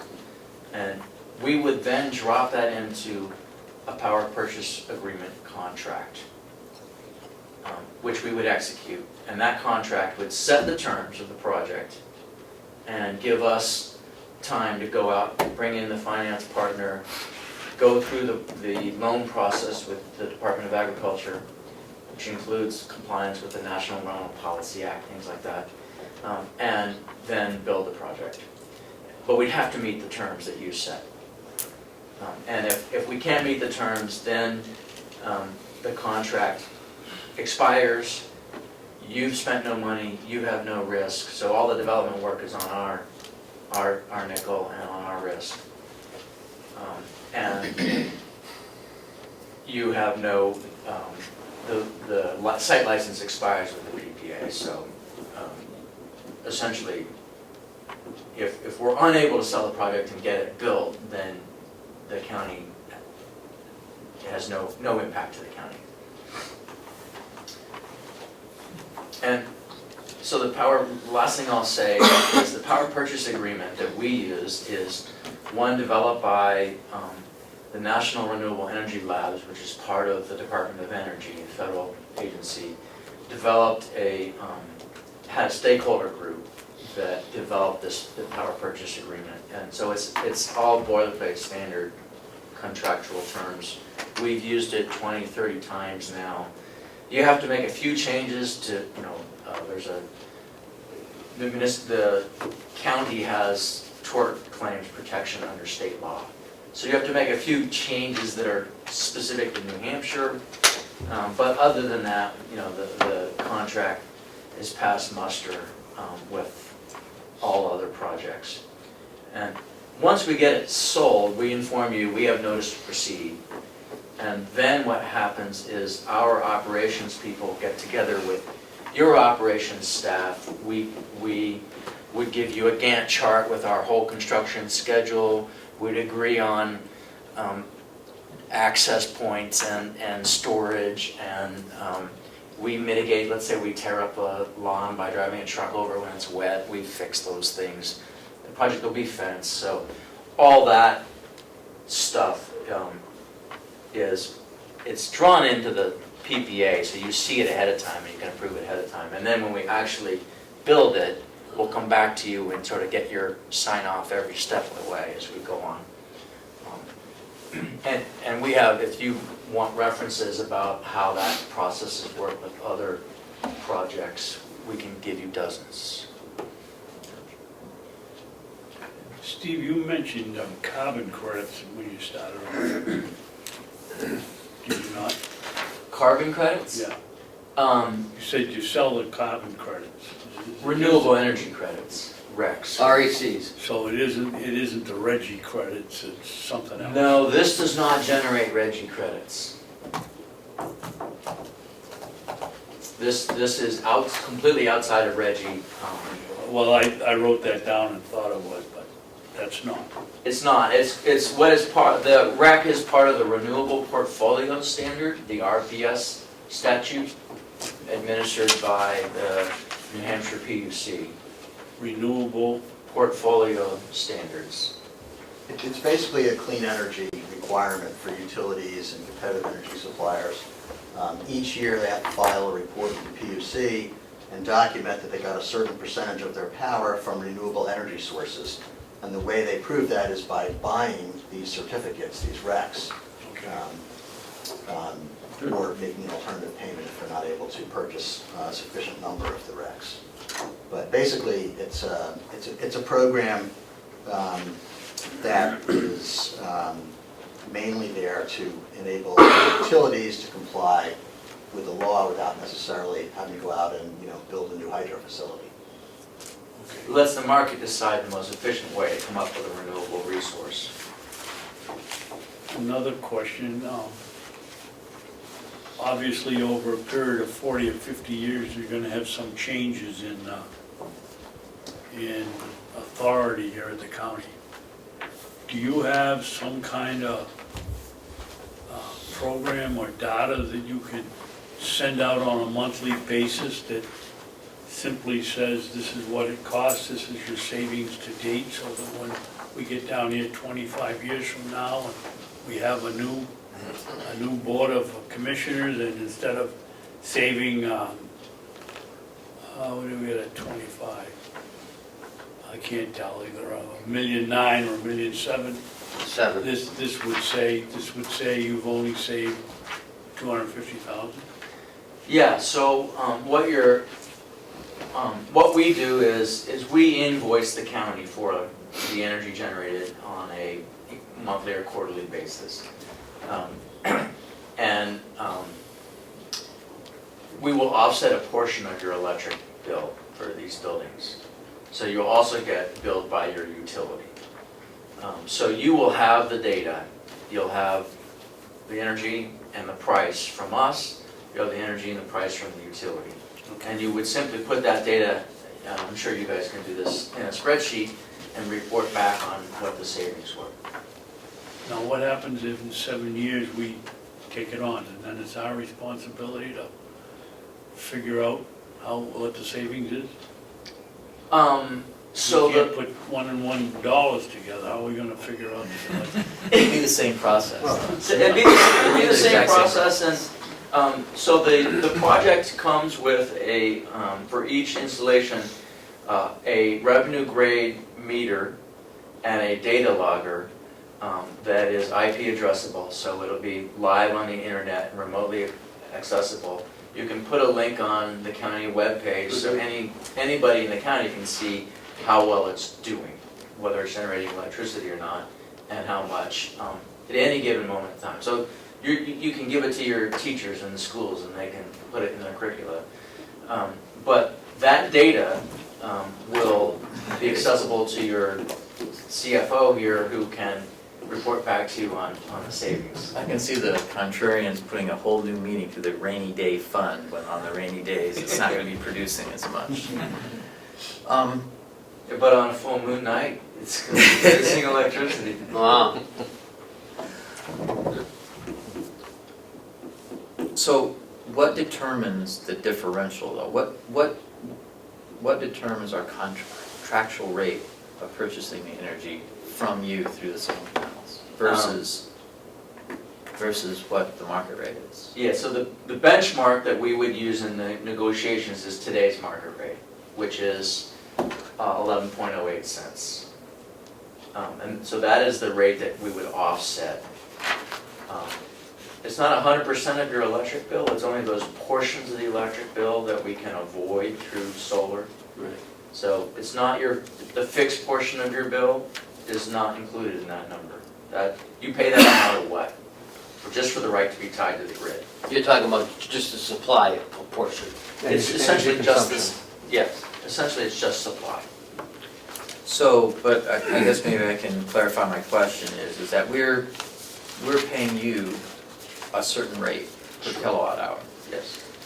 What determines that rate, and is it linked to the market rate? Okay, that rate is determined in advance through negotiations between the county and us, and it's put into the PPA contract. And how do you do that if it's a 40-year contract? How are you gonna project what it is in year 35? Nobody knows what the price of electricity will be in year 35. We do know the county will be alive, counties never die, and you'll have a nursing home and a prison and you'll be using electricity. So, So you set it, well, I guess the question isn't going on with Chris, so you set it every year or every 5 years, or? no, you set the rate, typically the rate is set as a year one price and then an escalator or some other market adjustment mechanism. Okay. So the county might say, for example, the general long-term projection for the increase in electricity prices put out by the Department of Energy that applies nationwide is 2.5%. And that projects that over 20, it's a 20-year projection. Over 20 years, the price of energy will rise on average annually by 2.5%. And that means some years it might be 4 and some years it might go down 0.5%. So again, that's an average. The trajectory in the last 10 years has been 3.5, 3.6, so much higher than that. But with the fracking and the cheap price of gas, that's projected to sort of stay flat on supply until 2018, when the ISO New England for capacity market kicks in, and then you get a big jump. So we know, we can say today, we can make projections going out 2 to 5 years that are pretty certain in terms of, for most factors. It's a pretty good guess about long-term energy prices. The 20-year projection is simply that, it's a projection.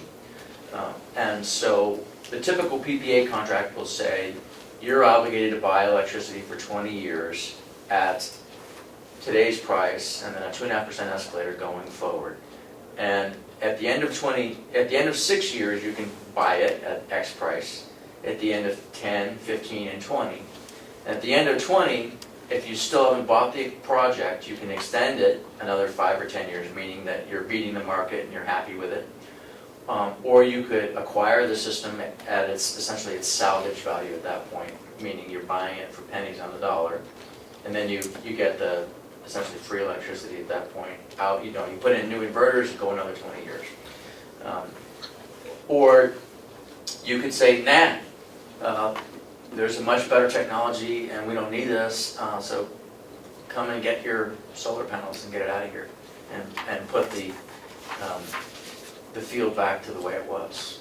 What happens to the old solar panels? So solar panel is glass, aluminum, and silicon, made in the clean room. They would just simply be dismantled and scrapped, or used if somebody wants to buy them and use them. So I see. Why are you suggesting panels versus the new rotating? Too many moving parts in the rotating system? Yeah, that's a really good question. The trackers that are made for our climate, they're made in Vermont, all earth trackers. They're very robust, very productive, add about a 30% more energy generation. What they do is they're going to track the sun across the sky, keeping the sun perpendicular to the panel all day long and also seasonally, right? So it's a dual axis tracker. In a nor'easter, they'll go flat, and then they'll wake up in the morning and dump the snow to the north and then face the sun. Wow. Great technology. Wow. Self-shoveling. A lot of moving parts. Too many moving parts. They cost, on a kilowatt hour production basis, they cost more than fixed panels. And after 10 years, your operation and maintenance costs are higher. So we would not make that recommendation at this time. Okay. So I find that, point of risk is also the futures of electric costs. So part of the cost would be, let's say, Back to the Future comes true and there's a Mr. Fusion in every single one of our cars, we throw in a few banana peels, So electricity cost doesn't go up, but all these projections are based on their continued increase. So in a sense, after 30 years, it looks like it doubles. is I think the calculus, if I'm reading it right, Mhm. more or less. In about 30 years, we're projecting that energy increase is doubled, but the reality of it is, in 30 years, perhaps technology is so wonderful that it isn't double, it's actually the same as it is today. Yeah. So all your savings are based on that differential. Well, that's why I have the dynamic model, and you can actually, you could flatline the price of energy, and you could see what it looks like to the project. Have you, if I may ask another question, have you ever linked the negotiation of the purchase price, have it linked to the market price? What I've seen done is a ceiling and a basement on the energy price, where there's a market adjustment mechanism, so if the price is rising by a certain percentage, you cap that amount compared to the market. So you can do that kind of thing, or a readjustment over time. I've seen some of those types of mechanisms. But I've been asked that question many, many times, and so I've modeled it with off-takers, so clients like you guys. And let's assume that you're underwater, that in year 10, you haven't bought it, but your price of energy's gone down. So you're under the PPA, you're paying more for the solar than you could buy it on the market. And in that scenario, and the difference, let's call it 20%. In that scenario, the smartest thing for the county to do is to buy the array. Because what happens is once you own it, the cost of that energy to you is 2 cents kilowatt hour. So you make your money back that you've lost in the period you were underwater, and then you're beating the market. If that makes sense to you, and you can graph it out, you can see how that works, but the reality is once you own the array, your price of energy to the county is so low, it's just your O&M costs and your interest on the debt service. The price to the county is so low that it's beating any imaginable other energy source except for the fiction of Hollywood. So the short answer is we're hoping that your worst case scenario under a PPA structure, we're designing it that way, would beat business as usual. That we want this to be a win-win for the county, and that's why it's important to model those worst case scenarios so you understand in that scenario what is your risk and what's your exit strategy, and how quickly will that exit strategy get you back to a cost-effective solution for the county. And that's the tool that we built. So we sit there right alongside you. It doesn't work well in a public setting like this, but sit there right alongside you and map out 2 or 3 scenarios, a high, a low, and print them out. And then you take those printouts back to the final negotiation in the public setting. Okay. What's the timeline for the project?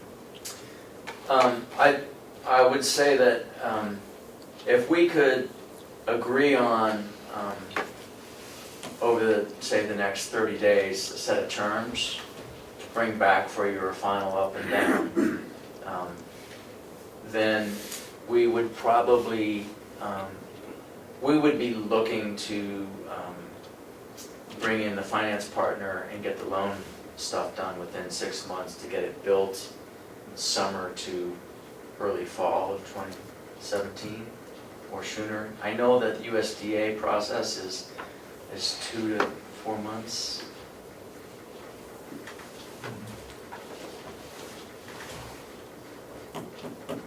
Okay. Any further questions? Anybody from, Bob, you got any questions? You gonna be able to handle this in We've been 7 asking years? questions all, oh yeah, We're absolutely, still gonna be here. yes. We do also provide training when we commission the system. So we would sit down with Bob and go through all the equipment and the manuals and who to call if there's a problem, how to monitor it online to make sure that all the production is at the level it ought to be. So, and there's just not a lot of upkeep and maintenance in general. And we'll operate it while we own it. Right. You county has 0 O&M obligations, but obviously, we're gonna partner with you, because you're here, and you're gonna wanna understand it and watch it and learn how to operate it. And we also pay all the O&M expenses, the insurance and stuff like that. I think the contracts do require the county to add this to their existing insurance policy, just for the liability, not for the property. Presumably, you wouldn't even notice a budget difference. Has to be fenced, right? Yes, it'll be a 1,000-watt design, and those have to be fenced. So we don't have to worry about a snowmobile running into it or a truck or That's right. Or a tractor, tractor. or an inmate throwing stuff. We probably would want to run a brush hog between the arrays once a summer, and we'd probably contract with you guys to do that. How far off the ground are these? The bottom of the panel's typically 3 feet off the ground, and the arrays are spaced 20 feet or so apart to avoid shading. If we were to build this, would it be, I think Jack said it would be the biggest one in the state? It would be one of the biggest, it would be in the top 3 or 4. And interesting thing is you have the load and the space to build larger. So probably we'd add a clause to the agreement that at the mutual agreement of the parties, we can expand it. So if we do it and it's working well and everybody's happy, we might be able to come back and say, let's grow the 2 projects to their full capacity. Would we And build the that's- infrastructure in between the panels and the buildings to handle that presumed future load? Yeah, the infrastructure that we would build would be able to take care of future growths. Extra conduit or larger size. The limit is based, Well, the primary reason would be that the projects are capped now by the state rebate. But they always meet and maybe, did they just raise it last year? Or There was the before? net metering cap. Meter cap. Right, but the rebate is capped for systems at 500 Okay. kilowatts.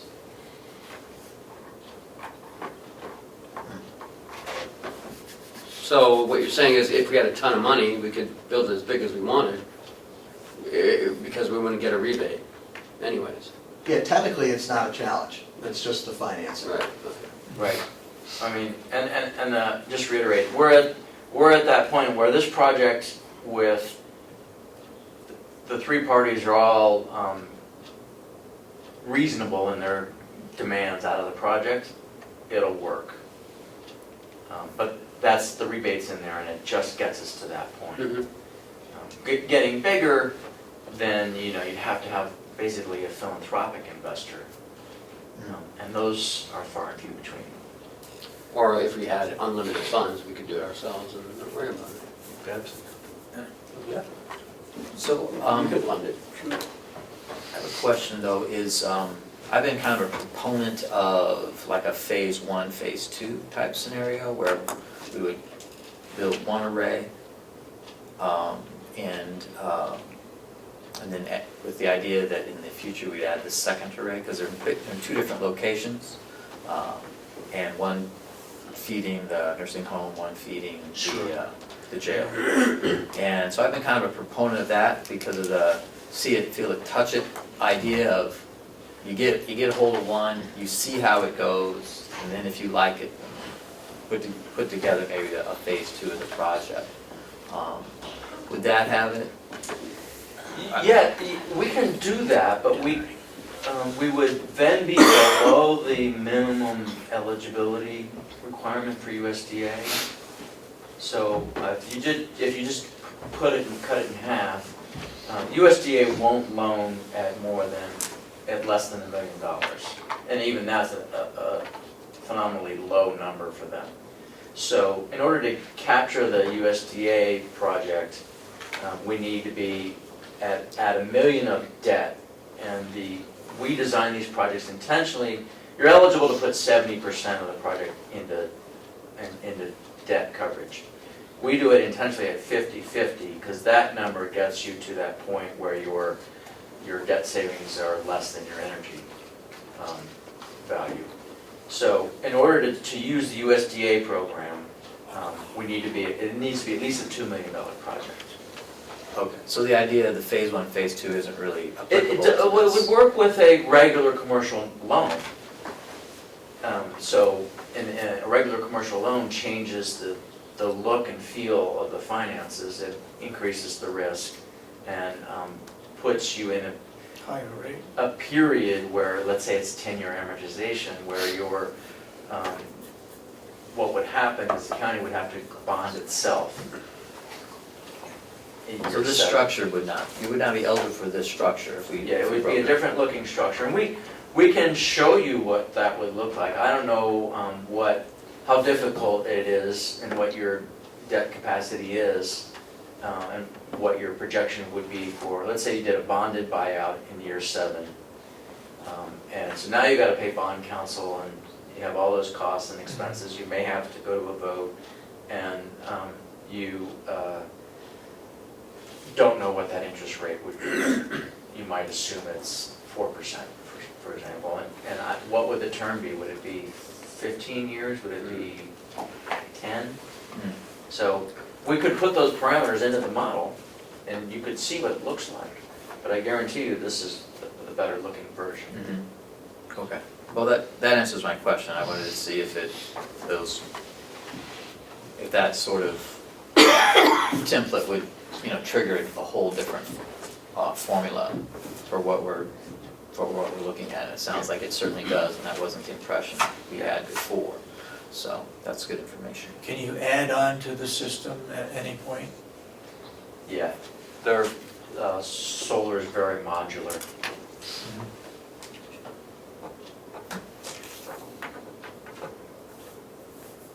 Okay. Anything, questions? Any more questions? Ken, you What's know the where to next find step? us if you do have follow-up questions. Just give me So, the thing we need to look at, I guess, is the location of where these are going. Well, We've now already I looked thought at we that. had- Yeah, we've already been talking about that for months. I know, But you guys aren't happy we with the haven't approved location. it yet, though. Mm. Well, no, there was an initial design that the commissioners weren't happy with, and so With we that one. moved both systems. So, that they were in a spot that would be acceptable to the commissioners. Go ahead. You folks seem to have an awful lot of information about the financial end of it, but we've been unable to get a standard or a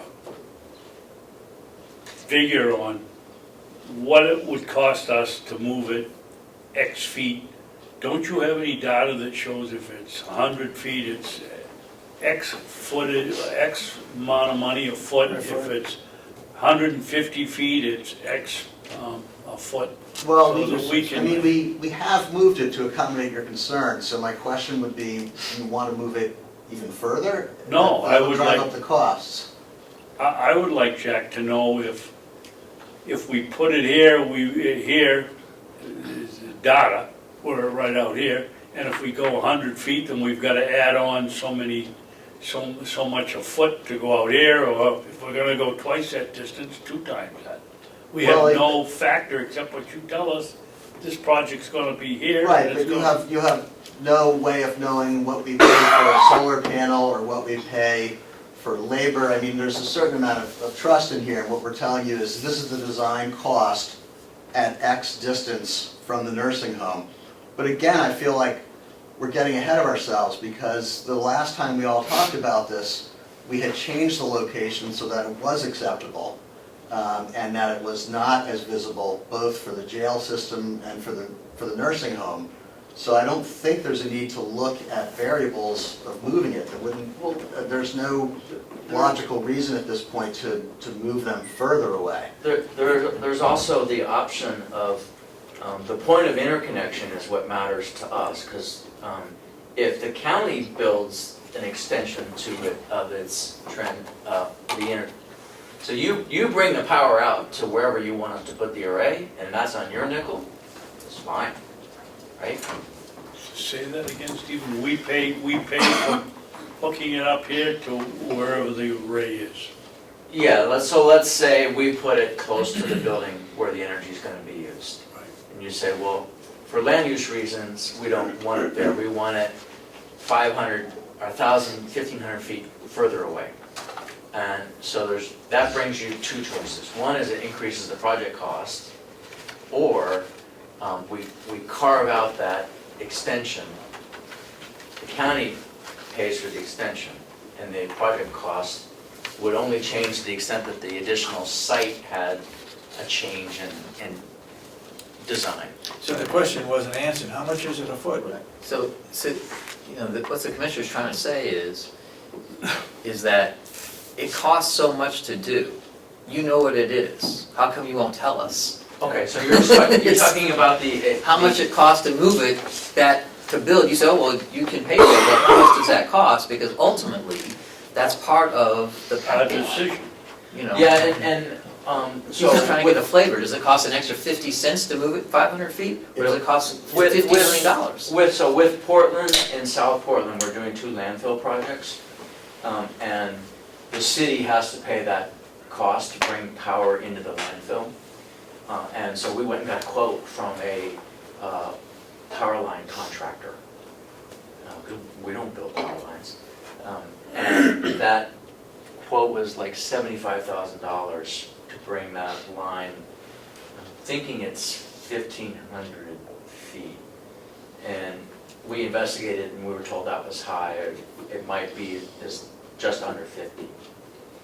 So, but we can go get a quote from a power line contractor and share it with you. Okay, so you don't really have that at the tip of your No, I tongue, can- like you just know, well, it's gonna cost X amount, you have to make some calls and get some quotes, and I think from the commissioner's standpoint of view and to his, it's very good of him, he wants to know, it's like, well, I don't know if you know or not, I don't know if you've heard, but solar panels are not the most beautiful thing to look at. I don't know if anybody's ever told you that, but, people don't really like to look at them. So we're trying to put them in a place where people don't have to look at them. My wife and I had that discussion about our roof. Yes. So, the commissioner is interested to know what it costs to hide them, as much as possible. So but do we lose power? That was one of our questions earlier. Do we lose power? Yeah. The distance it goes, so how much power are we losing versus how much more does it cost? So he just, and I'm using him as an example because I'm part of it, is, it's kind of nice for us to get a better handle on that. I will get you a hard figure, so how much it is per foot to change it from the current design. I'm happy to do that. I don't have it off the top of my head. Okay. We have engineers and system designers, we can get that number. And, I apologize if I was pushing back, but I thought that the location of the panels was, at this point, they were obscure enough that you had some comfort level with it. But if you want to move them further, we can definitely quote that. Yeah, or you might look at a vegetative screen also might be more cost effective, I don't know. Okay.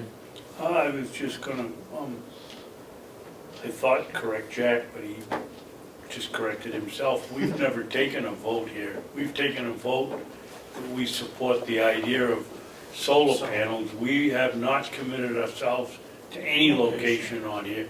Well, I guess we have committed it. We didn't like where the first one was. But the second one, we've never And we're still wrestling with that. Solar's the way to go, but where do you put it? Understood. So can I ask what the, two questions really is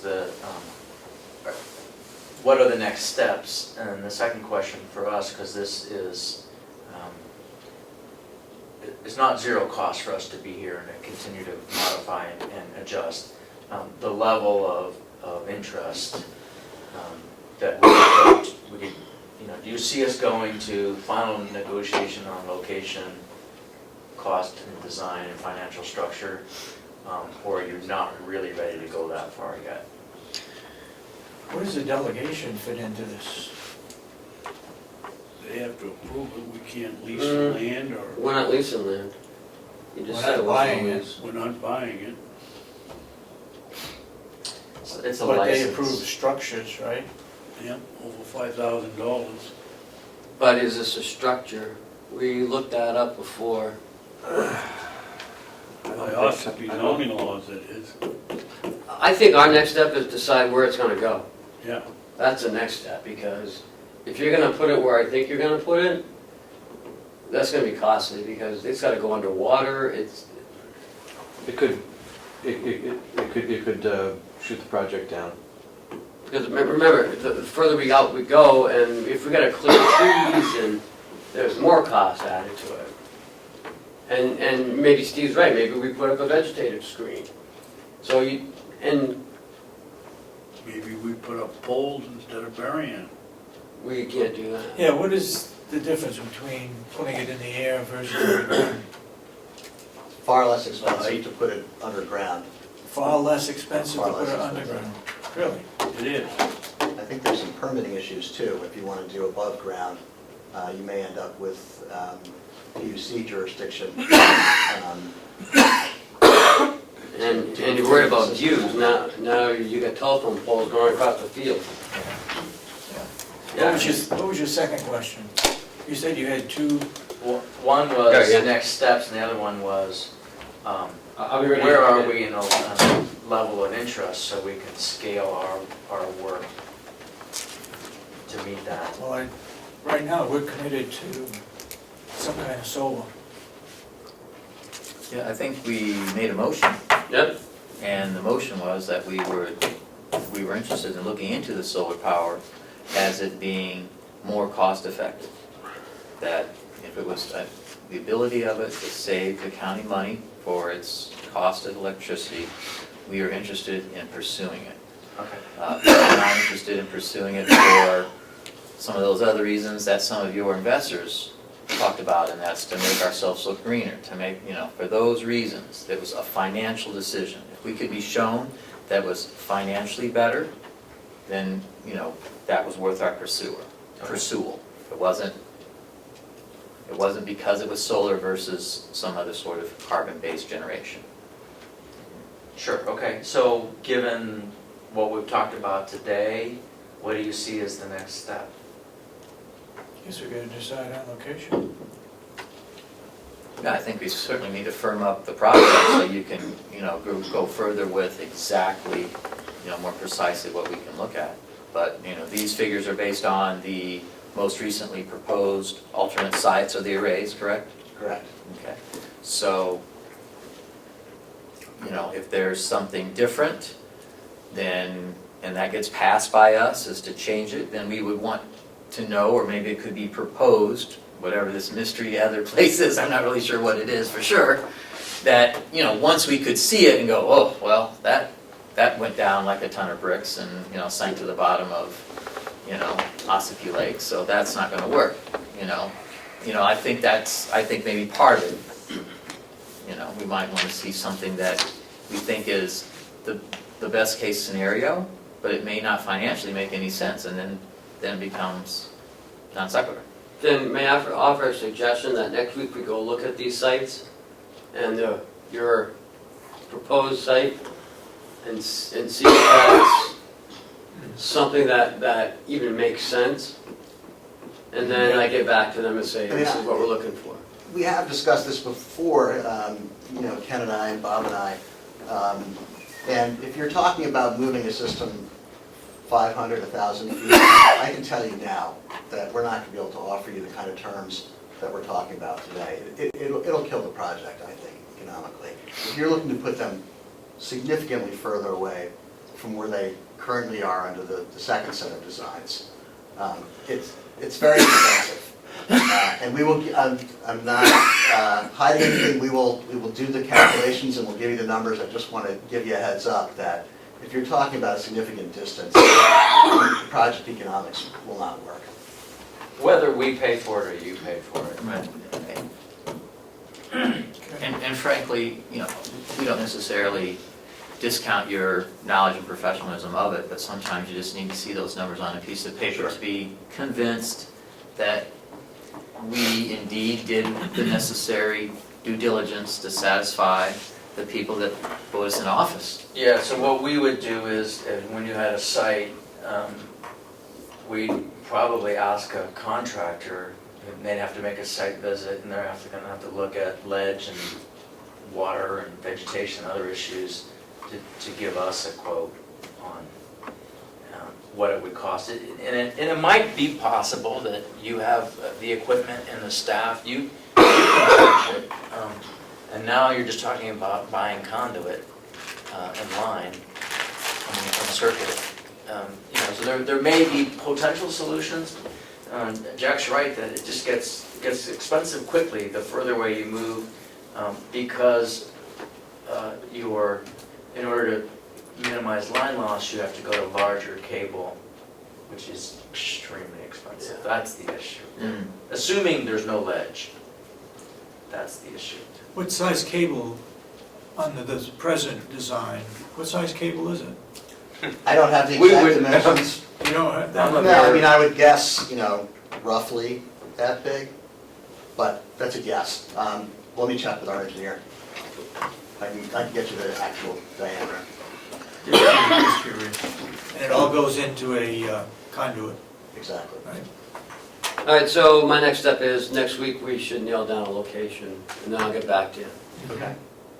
And are you looking at a single location where both arrays would go? No. Or are you looking at two different I don't know. potential locations? I'll get back to you. Okay. Thanks, guys, for coming down. This really, I think this helped a lot. Yeah. Oh, yeah. Great. There's a lot of information, so like I said, if there are Yeah. follow-up questions, we're happy to talk more, or to come back and chat in person. Good. Steve, thank you for taking the time out. Absolutely. Thank you for Drive all the way taking down this here. time. My pleasure. This could be a good project for everybody, so I think so. hopefully we can identify the hurdles and clear them. Yes, sir.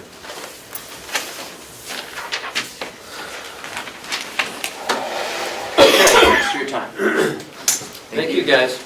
All right. Thanks a lot. I guess we'll just jump right into, you want to do admin building while he's right here? Sure. Okay. Bob, we're going to do your admin building real quick. Which sheet should we be working on, the one you gave us last The week? one, no, the one I just gave you. There's no admin building on this?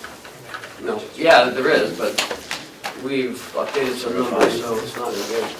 I mean, it's still good, but those items may not be up to date. Which is on page 13.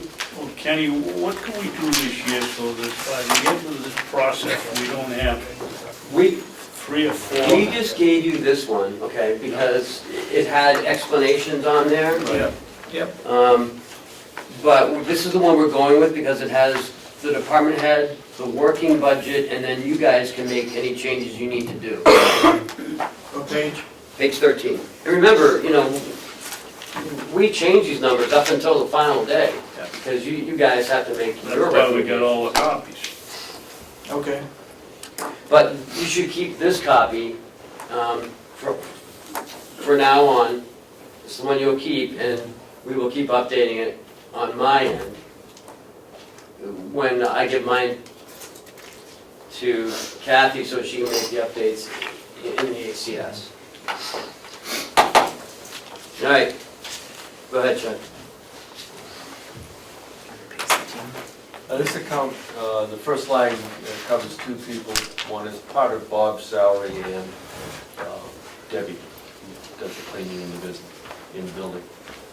It also has Social Security, retirement, and Medicaid. The rest of it is the standard accounts. There's very little change.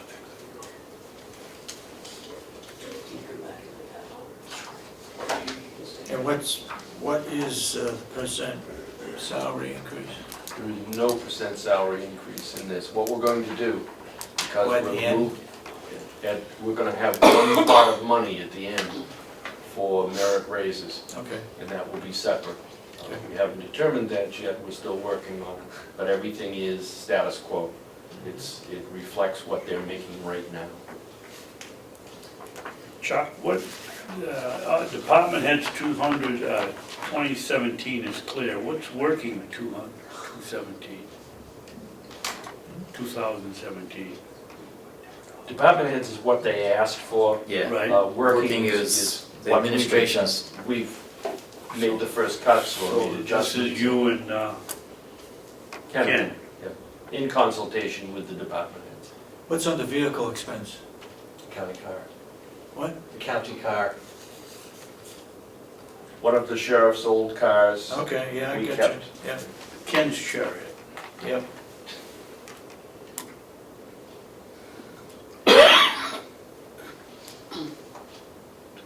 So overall, the account is down slightly. So that's not a new car though, we still have one car, how many, just one for the administration and then there's one over, one over at the jail or something, whatever. Very old one. Yeah, okay, but. So we still have one, So we went from 151 to 142? Yes. The only line, careground, the only line that went up is electricity. And that's gonna be a moving target until the end of the year. Bob, what, care of grounds and trash? No, wait a minute, yeah. Why the increase there? I figured $250 a month for trash, that's $3,000. $1,000 for mulch and plants around the building, want to pretty up the front of the building, and $2,100 to repair the fence around the propane tank.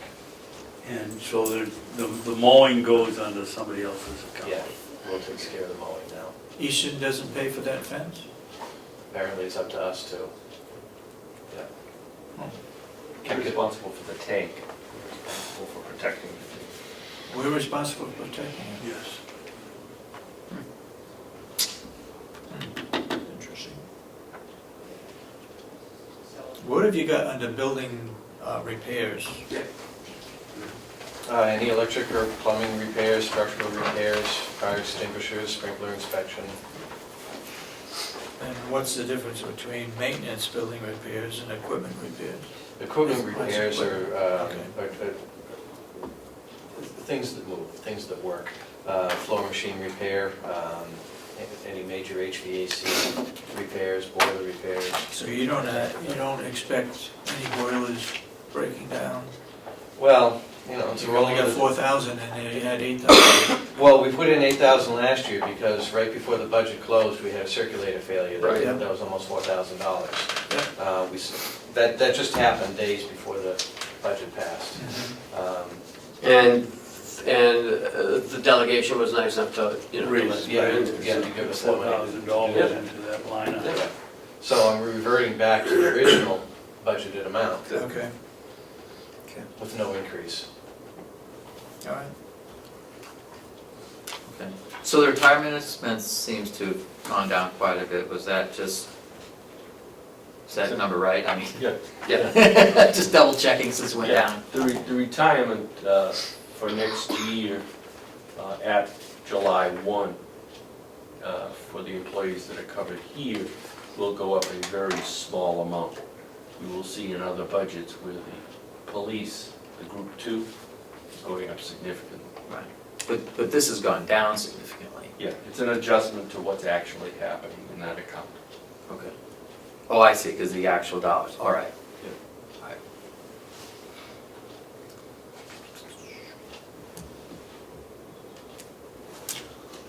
Anybody else got any questions? No. Okay, Move on. thanks, Bob. Thank Thank you. All right, Jason. 6100, we're on page 17.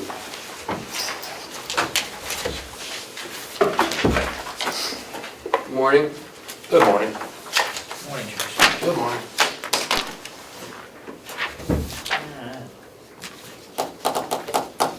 So, overtime's up? Yep. Overtime goes up with a negotiated contract, so you have to do the same amount of hours over this year, it's gonna go up.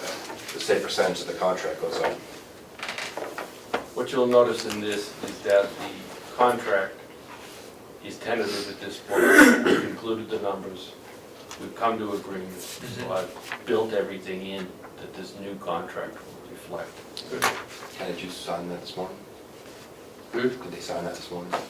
Signed it last week, I think. No, you were gonna sign it this week. Right. You voted to do public. Oh. It's in the packet. Okay, so Correct. Thank you for reminding me. And I apologize earlier to you, Chuck, for trying to answer your question. The only thing that's missing out of this is the medical and dental. I won't know until next week what that projection looks like. But that will be next week, Yes. that we'll have that number to Next see. Tuesday, I expect to get an idea of what's happening with medical and dental. I'll get the trend, and I hope the guaranteed maximum rate from interlocal trust. Okay. You get a lot of education and conferences coming up?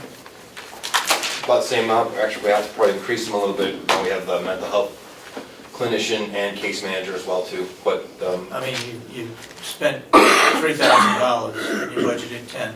Will you use that up? no, we spent a little more than that, and we probably won't use all of it, but we'll come close. Okay.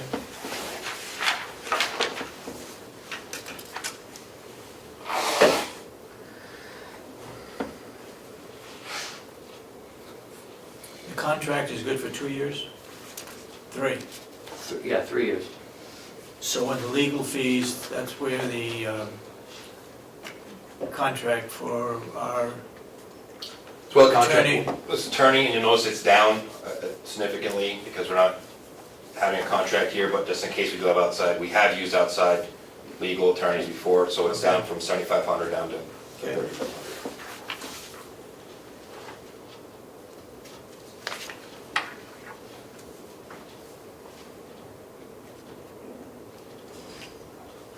And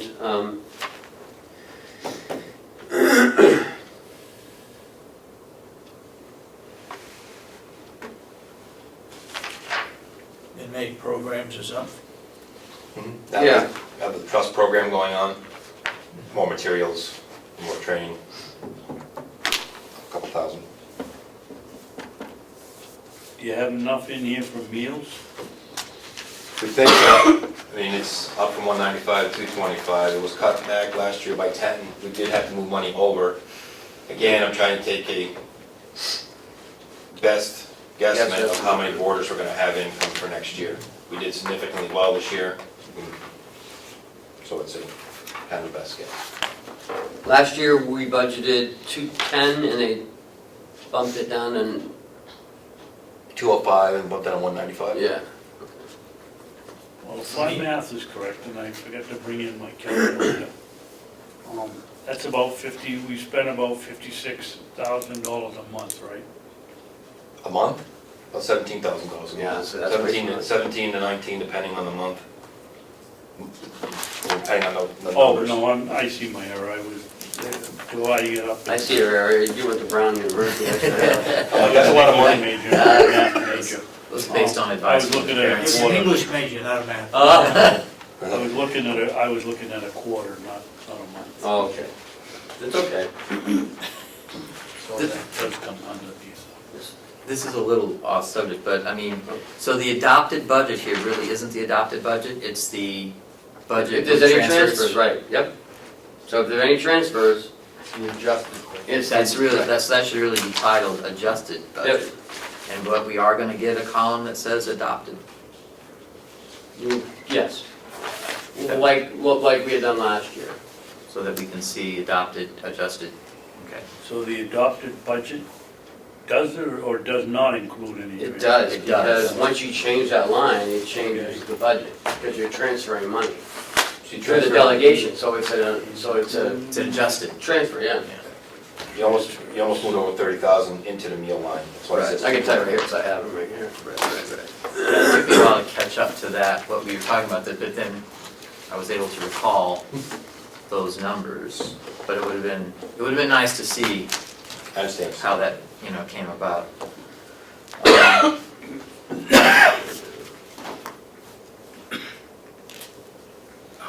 So, highlights.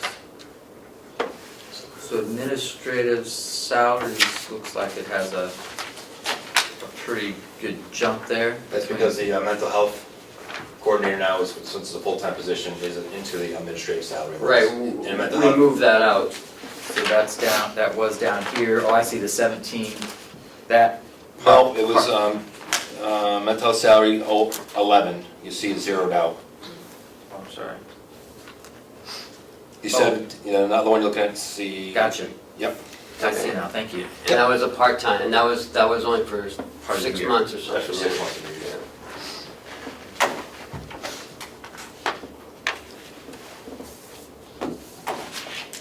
But the .027 number also went down significantly, labeled mental health, is that also? Yeah, that was also, at the beginning of the year, that was the part-time, part of his contract was out there, then came full-time up to that other line.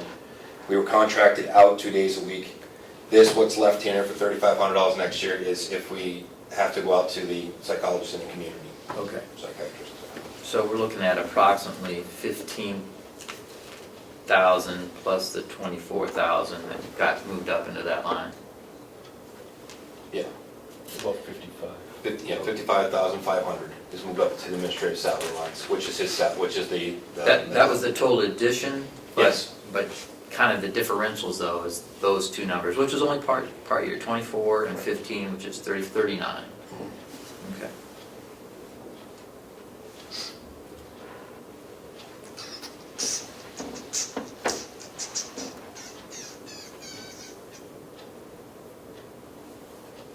So, once again, the retirement expenses budget is going down.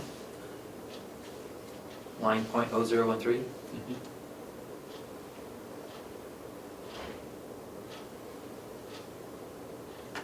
Below the 2015 levels? It reflects a more accurate computation in my part. Remember last year, I just walked in the door and I was scoping out the place, and now I'm using a much more elaborate spreadsheet. I see. Many more parameters, as we heard earlier. That's correct. But to that point, my curiosity is still piqued because when I look at that line, in 2015 it was 355,000, but then we have projected in 2017 to be 336,000. So that's a budgeted projection being far less than the actual from 2 years ago. Right? So We do about 30,000 a month. Times 12 is 300 and...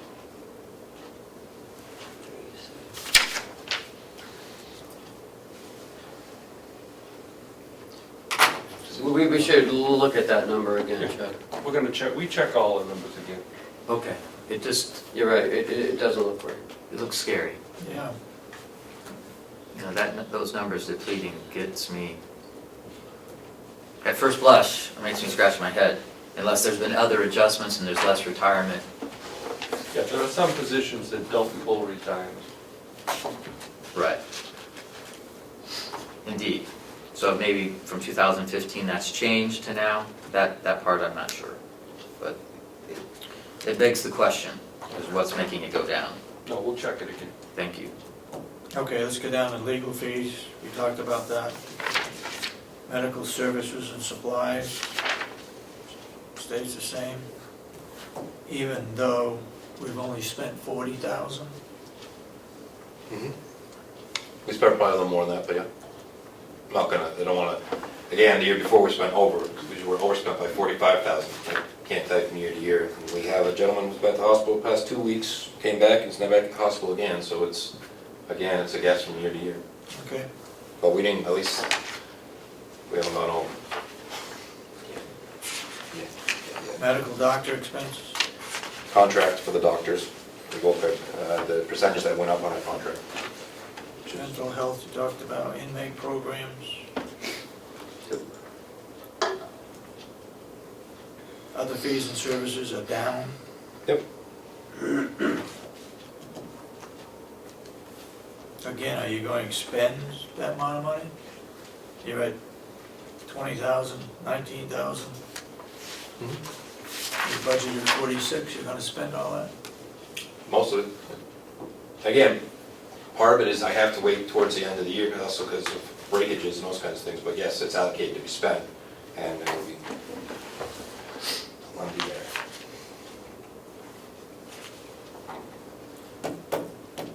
Academy is down. Yeah, they only want 3 academies a year, at $500 a piece instead of 4, so you can really realistically only How send many 2. people are not certified?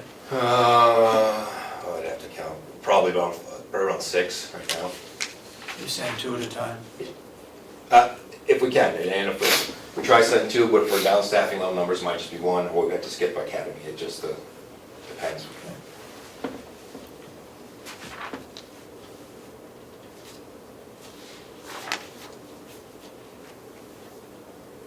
Again, dues, licenses, and subscriptions. Mhm. You spent 100 and you got 2,500 budgeted.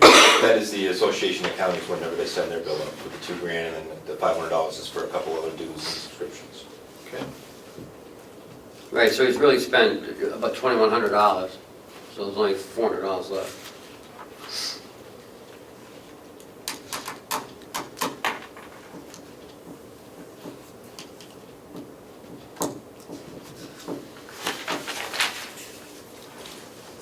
Ready for uniform expenses?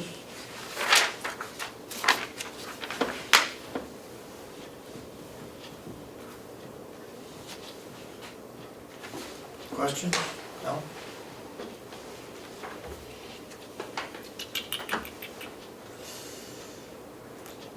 And we did bump up the inmate clothing a little bit because of the, Increased borders. yeah.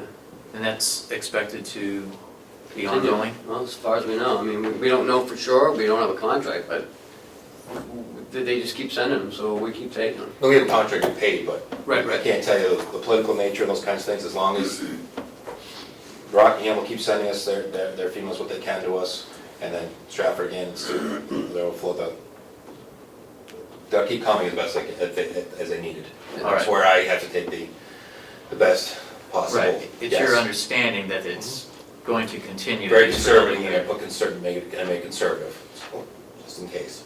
Right. Okay. Electronic monitoring, what's it cost to put on an inmate on electronic monitoring? Charge them $10 a day. $10 a day. And you got more going out. The money is credited back to our phone revenue. Chuck, can you help me on this one? It's down because we're taking the money that's in this budget here. We get phone revenue from the inmate phones. They're crediting us back the electron monitoring piece, so we're not getting as much by phone revenue, so it's paid for out of this line to make sure we're even where we need to be by that credit. You have to appropriate in order to pay the bill, but it comes back to us on the revenue side.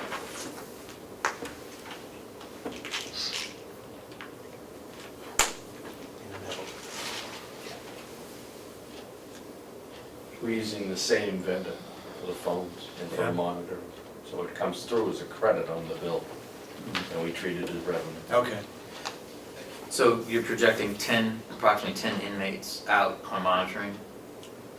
This is what the $3,500 extrapolates out to?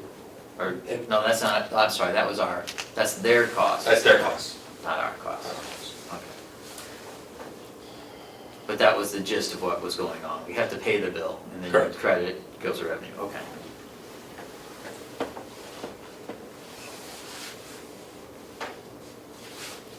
And Bob, you're predicting higher electrical costs? Like I said, the last one, it's a moving target until the end of the year. And I figured in a 5% increase because we don't know what's going to happen with the contract. Again, we'll know more as we move towards the end of the budget, like before they sign it, Our budget or their? their budget. Okay. Why is there a change in electronic expense? We signed a contract here for 5 years. It expires. Electric, Electric. electronic. Yeah. That's propane, wasn't it? Propane we have. We didn't sign it No, for 5 you years. guys, you and Asher voted for 11.8 cents The Yeah. contract for the expires in contract, but. 2017. In 2017, we Was went over it last year. 2017? Yeah. Yeah. You need to ask that question at the association, what they're doing about that contract. Well, I think that's U-Source, we would contact Yeah. U-Source, and then they would go out to bid again, and then they would send us, 3 prices, and whatever one we want, because they're like 18-month, year, some are 2-year, but it's a higher cost. And you have to get back to them that day because it's so volatile, Fluctuates. Yeah. right? It changes every day. And you sure it was, the bid was for 1 year? No, it's for No. 2 years. We went over it, last year's budget. Remember, they had us get the contract out and we went through it all? Okay, And that expires again, to help remind me? 2017. What month? Do you recall? It's either April or July. Okay, all right, that's close enough. Yeah. I just wanted I think a it's July. basic idea. Okay. because I had just. But I know I saw 2017 on it.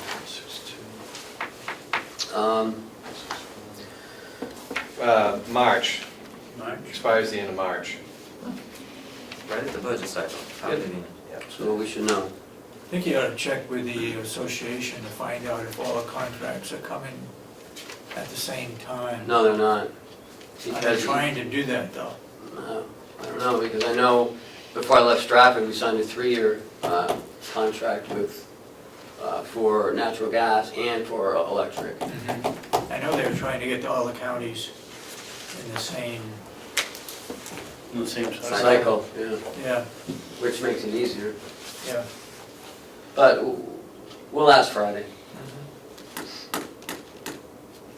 The propane, Bob went up a little bit on that, because again, we don't know. The phone's the same. The laundry expense, because more inmates, Yep. more laundry, travel went down a little bit. Vehicle lease, Jason would like to lease 2 new vehicles. Sure. So let's talk about that. All right. I didn't want to glaze over. Blaze over it. First of all, a couple things. One, my overall budget will be down because of the big project done, and I've cut some things. 2, our revenue is, we're already at $211,959. Do you need the vehicle? Yes. We have an 06 Crown, we have an 06 Crown Vic at 141,812 miles and using the transmission. 08 Crown Vic, 115,353 miles, fender rut. 07 Dodge Charger, 106,000 miles, 520 rut. I've already hand painted some of the rest myself. From January of this year to present, we've done 103 scheduled medical transports, 30 emergency transports, 25 transports of the facilities, 121 administrative duties, including trainings, meetings, academies. Cruiser alone for academies on the road 15 weeks out of a year, 5 days a week, 1.5 hours each way. We put 5,000 miles on the 06 because we try not to use that too much. We put 17,400 on the 08. We're at the point where we're putting a lot of money into it. They're rear-wheel drive. We put 200 to 250 pounds worth of sand in each one of the cruisers to keep them on the road in the winter. So that increases fuel. As part of the agreement taking in the borders, with increased revenue, we have a shared responsibility for some of the transports. The jail fleet is old, need repair. Like the sheriff's department, those kinds of things. When they turn over vehicles to us, they're well used, is the reason why they're getting rid of them. A new vehicle to us can almost go 10 years, and that's what our vehicles will last. So on a lease, like that Dodge was a lease, it lasts about 10 years for jail because we're not patrolling, we're not chasing, we're not doing those kinds of things. So those vehicles that the sheriff turned in, there were none that were useful to the jail? No, I talked to Dominic. We've done that over the years though, right? Some, he's got, the brown one was turned over from the sheriff's department over the years. So what we'd like to do is lease 2, and then when he finally gets rid of a front-wheel drive vehicle, all-wheel drive vehicle, he's take the third vehicle and replace it out with that one. So only leasing 2 new ones, and then the third one will be a replacement from So the you're sheriff's leasing department. 2 for 14,000? Correct. 2 for 14,000 over 4 years, and then the county would own them. And again, for us, they'll last 10 years compared to the other municipalities, because we're not doing the same type of patrolling or emergency response. Do these leases have a maximum mileage you can drive it before you have to start paying? No, it's the same leases that the sheriff does. We're doing exactly mimicking exactly what the Well, sheriff I does. don't know what the sheriff's, whether They lease their vehicles for about 4 years. unlimited mileage. Yeah, and then own them at the end of 4 years.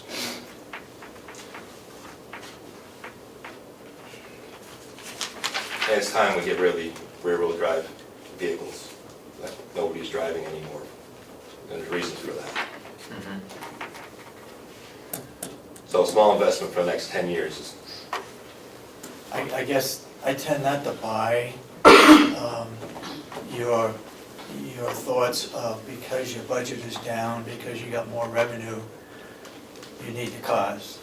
I think you need the cars for other reasons other than that. that's part of it, it's totality. I know. Again, everything, it's just getting totality. Their cars are old, they need to be replaced, they're rear-wheel drive. I think, also if you need to be aware, Jason, that once you add back in the medical costs, that your budget isn't really gonna be down. It still should be down. Well, unless It's 400 and, the costs along our difference of being, So you added medical, unless you're gonna, everything goes up by $466,427 over what's already here on this budget, then we'd be talking about more than last year's budget. So if medical and everything else goes over by $466,427, because that's the difference what's on here from there. So Chuck, you think between the medical and everything else is gonna go over by $466,427. Then next week. So you have $466,427 to play with, I said play with, before you start talking about my budget actually being more than last year's budget, including vehicles. Also not including that we made almost $100,000 more in projected revenue. So that's not even talking that. okay, so it's close. It'd be, even with the cruise in there, it's gonna be close or less, or if not, it'd be a hair over, but, so we're not talking any, basically a flat budget by putting in there as well.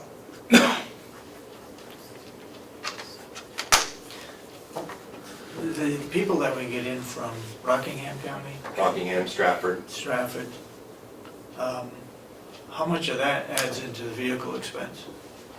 well, part of it, taking in Rockingham is part of it, is taking some of the transports back to their facility. And We transport them back? part of it is we take some of that transport, yes. They don't pay for that then? You know, they pay per day, per diem, to be here. Okay. And just our medical transports alone that we have, 2 or 3, always a week or more. okay? We have a lot of transports. Do you have some proposal for maybe a phase in? Yeah. One vehicle this year and then maybe one vehicle next year? Nope. One's in 06, and two are. I'm not surprised by that answer. I'll be honest with you, no. Because if you're gonna lease, you might as well get two at a time. We gotta move the radios over, we gotta put the lights over. Everything in the budget covers everything I need to do for the two vehicles. That doesn't sound reasonable. You mean, you're going to do it two at a time, which means 4 years from now, you're gonna be looking at another two. No. He's saying he's gonna keep them. Yeah. They last Give about them 10 years. Yeah, they last about 10 years for us, because we don't rotate them out every 3 years. But we're dealing with an 06, and an 07, and an 08. We're not dealing So with. it's $7,000 a year for 10 years. No. It's only, how long is the lease? 3? 4 years. 4-year lease. 4 years. 4-year lease. And then he'll go 6 or 7 years without any payment. Okay. 7,000 for 4 years. 7 times 28,000. Yeah, that's about the average cost of the sheriff's vehicle, You know, 28. so he's gonna pay 28,000 for both of them, and his expected life is 10 years. For the jail, yeah. And then the other vehicle you plan on replacing, When the sheriff finally, because that'll be the backup vehicle, when See, this, we were about a couple of blueberries. when he eventually gets rid of them, when front-wheel drive, all-wheel drive vehicles come off, and when he has one that's decent enough, we'll swap that out, the third one out with that. and it doesn't seem reasonable to, I think I know the I answer. know to the this answer. question. It doesn't seem reasonable to replace the other vehicle in that manner, like buy one and We're at the point where retire the other two with the same idea? you want to retire all 3 at once next year, I'm fine with that too. No, I don't think it's talking that. Are you? I'm just looking at, using, vehicles that are no longer trustworthy enough for patrol, as we've done in the past. I mean, this is totally new as long as I've been around. No, the Dodge was leased by Superintendent Robinson. He bought that, the Dodge, the Charger was on a lease. That's why you have a lease line in there. That's why the vehicles lasted 10 years. That's the only vehicle that was bought new, was on that lease. That's why we actually have a lease line. Okay. I know other agencies are also doing that too. Yes. They're getting new vehicles instead of getting the sheriff's because of all the transportation they have to do now. It was never like that, but now things are changing. Even in our jail, we're doing more transports. We do, yes. And with our programs, we're gonna have to do probably more. Well, it's the recovery centers, but it's also Yeah. community corrections that they take them out to projects on. On top of that, the jails have changed because the laws have changed, the blue light laws, the law enforcement laws, so we can limit powers of arrest as well. Most of your jails are doing a lot of their own transports. And realistically, for the counties, it's a lot cheaper for the jail to do transport at what we pay the officers opposed to the sheriff's department, including if we have to do overtime. Our costs are a lot less. So for a county purpose-wise, most of your counties are doing more transports on the jail end. The courts, they still take them to the courts. Is there any overtime when you're transporting? Try not to. For your drivers? Try not to, try to do it when on shift as best as possible. We do, there's times that we do have to get overtime sometimes. We could have an emergency to a hospital, and we could have a transport that's gotta go out to another So spot. that's where your overtime and your budget comes from? Well, it comes from overtime of staffing at the academy, so we have to backfill because we have minimum staffing level numbers. It can come in like we have had hospital duty for the past 2 weeks where I have to staff that 24 hours a day, 7 days a week. So those type of things, if we have no staffing on, it doesn't cost anything. Because if there's enough staff on, we cover, but if there's not, then that's overtime as well. You've had to have an officer over the hospital for 2 weeks, 9 days? 2 weeks, and then it came back, and then going back out again. Well, we'll see how long that be there for. Is that one of our inmates, or is that a rent one? Ours. Any medical bills that is not ours goes back to the other county. Jason, What about, considering that, You don't wanna try to put that medical emergency line back in the under the commissioners? I mean, 2 weeks guarding someone, night and day, Well, that- going back in must put a real chunk in your medical. No, that goes, well, That's okay. it depends. It might. If they have insurance, no. If they don't have insurance, yes. It depends. I had not been over my budget this year. That's up to the commissioners. We talked about before, and it was shot down by delegation, but we talked about a little bit, but check, and I want to talk about some more. We could always transfer the money, that's what I'd rather do. If it happens, we'll just transfer it. Because I got. That means another line item that someone's planning on doesn't get filled. Well, I mean, we've been lucky this year, right? Last year, Last year we Two. were lucky. That's 2 years, yes. The year before, no. Well, again, the year before also, it was, I put in a budget where it seems to be, we haven't gone over the threshold last year and this year. The year before was definitely not budgeted. It was a little lower than, I didn't do that initial budget, and we were over by 45,000. There was also significant things that year as well.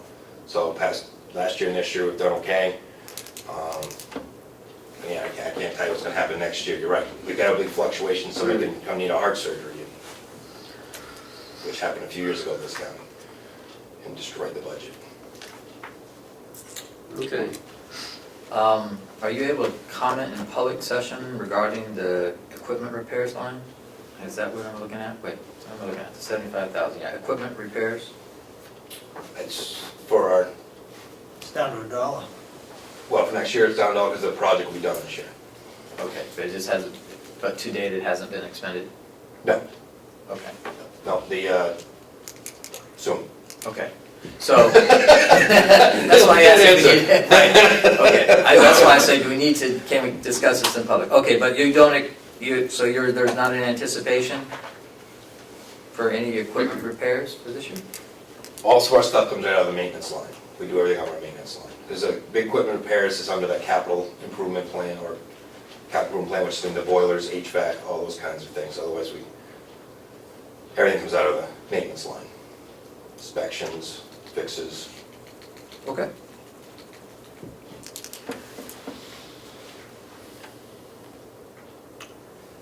Any other questions? New equipment. Can you talk about that? Sure. A replacement of the, well, I can call it replacement, but more handcuffs. We're still in the process of, over the years, replacing all the duty belts that were junk to begin with. We're still in the process of upping the radios and replacing radios, and they go all the time. Wall pads for the DT room so we can actually have where we do our defensive tactics.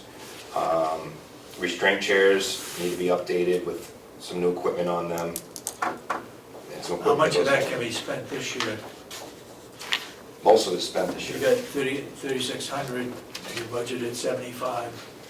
Well, that's been as of September, we're in November now. I'm sure we spent some by now, haven't you? Yeah.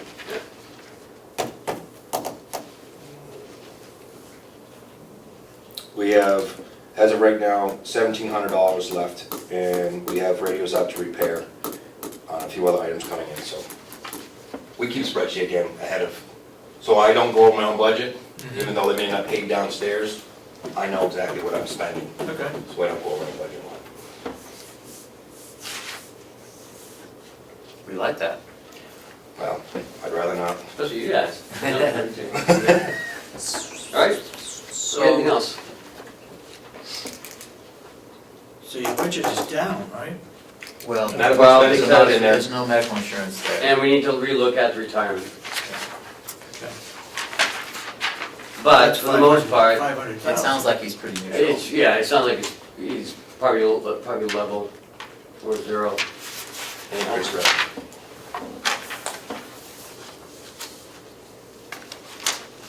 Okay. Thank you. Thank you. Thank you, Jason. Thank you. Do you want to go over revenue? Sure. We can go real quick. Do you have it with you? Oh, never mind. No. We'll do it next week. I put it in there for you guys to look at. Okay. Lisa. Register deeds? Good job, Jason. Thank you, guys. Hey, you know, What page? the delegation's gonna ask you the same questions I'm asking, I'm just, I'm okay with it. you know. You're warmed up. Yeah, they're gonna wanna know, well, this way, what about this way, what about that way? I'm good. Thank you, though. Yep. Page, Do appreciate it. Page 8. page 8. Good morning, Lisa. Morning, Lisa. How are you?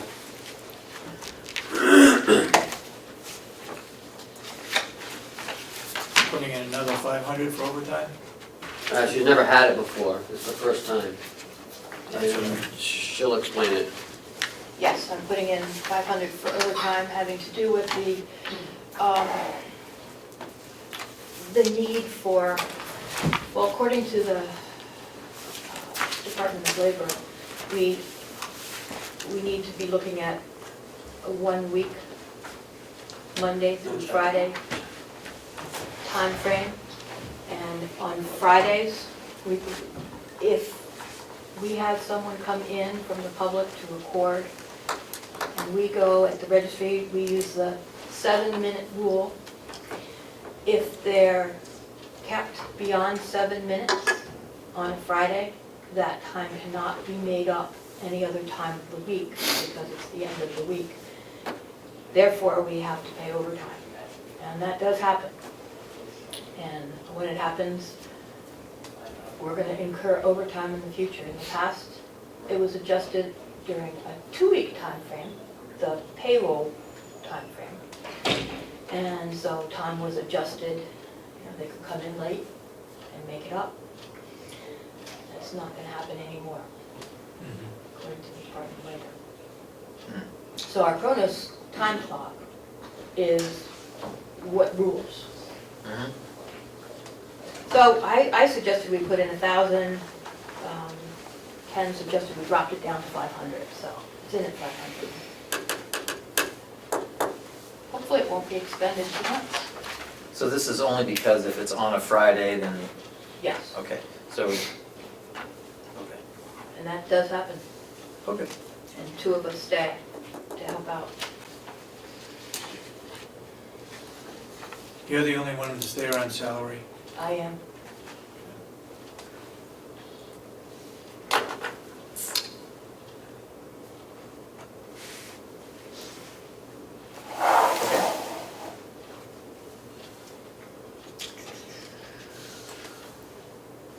Contracted equipment and service is Yes. down by 30,000 to It's 40,000? Down quite a bit. We Why? just signed the new contract. Yep. The new contract is based on the docket count that's more realistic than in the past. It's based on 14,000. In the years past, it was based on 17,500.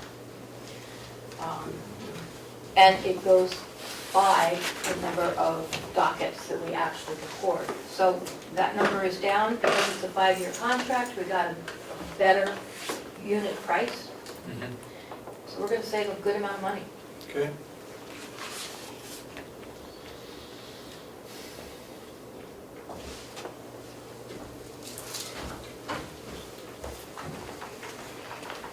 Postage is down? Postage is down because we're doing billing through the internet, email. Okay.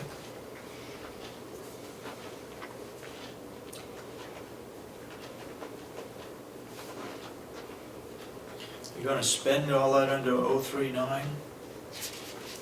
Archival records Records maintenance. and maintenance, yeah. Not this year. How come? We're short-staffed. We don't have the time to do the task. This is a task that's been, it was started years and years and years ago. And it's a complicated thing to describe, but someone has to sit there and invert images that are black with white writing onto white with black writing. And once you get through a whole book, which is 600 pages, it gets sent off to be digitized. So you think you're gonna do it next year? I'm planning on doing it next year. Yeah. We got through one book this year.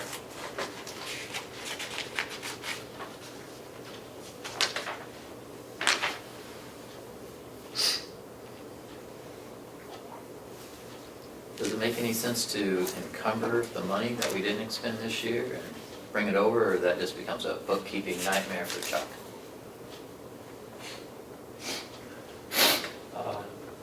We can look at that at year end and see if it's quantifiable.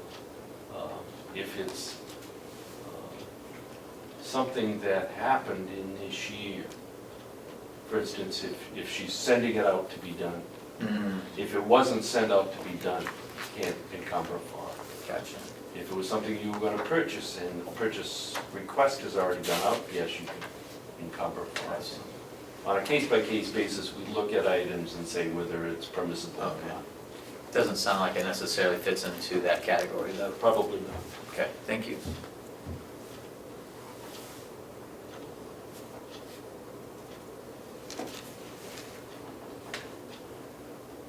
And you're not gonna spend on the new equipment, the 9,000?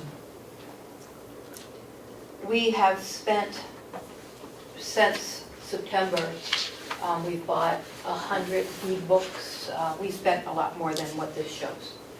You're gonna spend the 9,600? We're gonna be close. Right now, I guess we haven't paid for the e-books yet.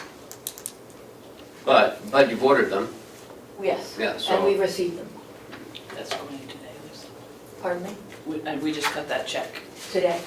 It will be cut today, yeah. Okay. How much is that? 6,000? Yeah, see, so that's 66. 66? Yeah. Something like that. It's a big hunk of money. Do you have a list, an itemized list of your new equipment requests? Yes, I do. Because I think that was one of the things that we requested last year, and I know the delegation, I believe, also tends to want that itemized, what that Yes. new equipment Yep. is. Paula has hers. Okay, Lisa always has hers, and so does Jason. yeah. So there's no increase in salaries yet, Nothing's built into this number. but, and your budget is down by 40,000. It is, but I have a request to add in some money to this budget for you. But do you want to know the itemized new equipment? We need to have a list. Yeah, Make a photocopy of it. Oh, she has a list. Okay. it's on here. It's, do you want to hear it? No, that's No. fine. Okay. Yes. Ask about What's your new your other one. item? The item and where it gets put is, doesn't really matter, but I would suggest it go under archival records maintenance, would be something that is in the capital improvement plan, capital expenditure plan, but I think it should be started in 2017 to spread the pain. And it's taking care of our old records, which are now stored up here on the second floor in the vault, that are the grantor indexes, many deed books, some day books. They need conservation and they need restoration. Some of them are, the ink is so faded that you can barely read them. Others, the bindings are falling apart. And I'd be glad to take you in there and Do show those you. get sent out to be done, or do you do it in-house? There's some of both. There's also the plans downstairs, and they're a large expense to take care of those. And I could show you some pictures or show you the plans, and you'd be appalled. They're falling apart. You're gonna have time to do that? Or is this gonna be like you had with the other item that you didn't get to? It's not going to be like the other item that we didn't get to. We were short-staffed this summer. We had someone leave. I have waited to fill the position. I've been searching for the right person who may have some of these skills, archival maintenance and conservation skills. And I've been waiting because the whole office electronic system is going to be updated this winter. It actually will perhaps be done before the end of the year. And I want to see what efficiencies that brings to the office. So, Or free up people. yes. Will it free up people enough that we can maintain with the staff we have? Will it not? I don't think it will free us up more than, just going online has freed us up a tremendous amount. And you can see that the expenditures are down because people are printing their own copies in their own offices and, How much is the cost of the whole project? which project? The one that you're asking for? I have input from one organization, and to do everything that really needs to be done, No. we're all sitting down, right? So far. Come on. 6 million. 6 million? Are you serious? It's in the capital. Are you gonna build a whole new building? So in the capital plan, Oh, that's the one that's 600,000 each year. right, Yeah. Goes on And- forever. and so I propose that we put $100,000 in for next year. Wow. That'll get us started. The plan, the work needs to get done. There hasn't been expenditures in the past few years on any of this. Most of the counties spend between $30,000 and $100,000 every year to do this work. And we haven't been spending, we've had 2,000, 2,500 in the budget.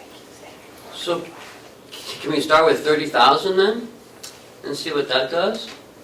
Well, if you look at the numbers, we're on I am, track. I'm looking at the budget, that's the numbers I'm looking at. Yeah. This year, what seems like it's the lowest amount that might be palatable to everybody is to keep the budget stable. This year it was 445,000. Right now the number is 403. If we added to get up to 450, 445, we'd be starting this task. We will have bought into doing the worst first. But you still got increases, right? Wages? No, that's gonna go into a pot of money. Remember, because we're doing, Yeah, that's what they yeah. wanted, so that's the way we're doing it.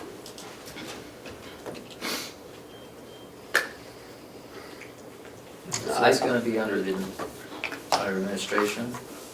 Under the 4102, right? Yeah, under the 4102. 4102? Special fees and services. Okay. This year, we're on track to make $320,000 worth of profit at the Registry of Deeds. Our revenue projection was 765. We're going to beat that, I believe. We're right now at 690, which is 90% of the projection. We are making the county some money, and it behooves us to take care of these records for our future generations. And the records that I'm focusing on are the older records, not the newer records, the older handwritten records and the indexes. So why don't we keep going with the capital plan?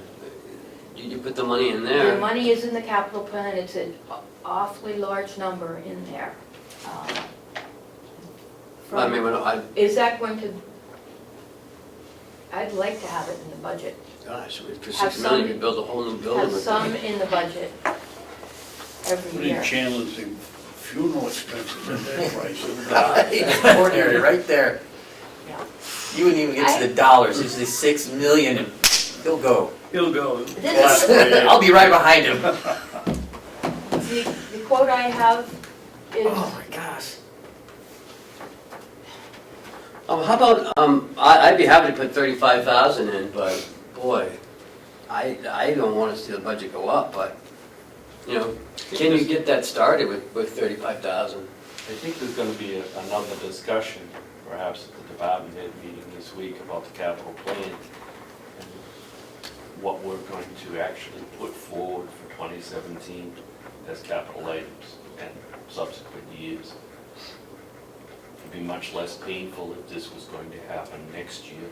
For the next budget cycle, where jail bond is retired, we've got some latitude. Real money to use. But that's what I'm saying, if we pump it 35,000 in this year just to get it started, I mean, like you said, you were shorthanded as it is. In the I hate budget. to, yeah, I hate to put in 60,000, 100,000 anyways, and you not be able to get to it because you don't have the staff.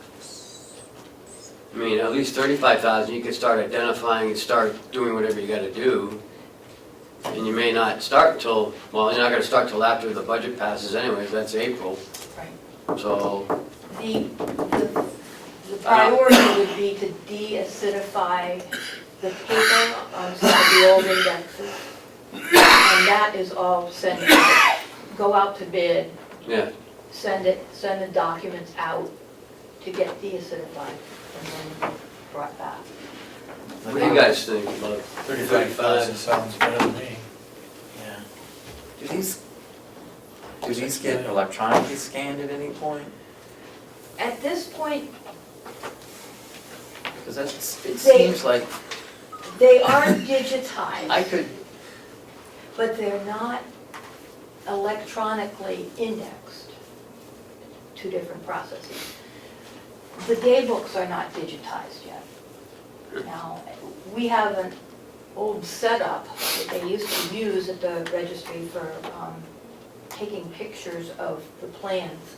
I don't have a camera, but we could start working on some of this in-house if we had a plan. If you got time. Have this, yeah, if we have time. Again, that has to do with the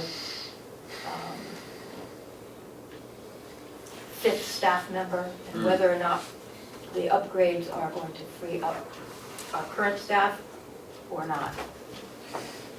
It's a lot of things that need to get done down there. yeah, it just, it just seems to me that based on current technologies, that trying to, the historical value of these documents,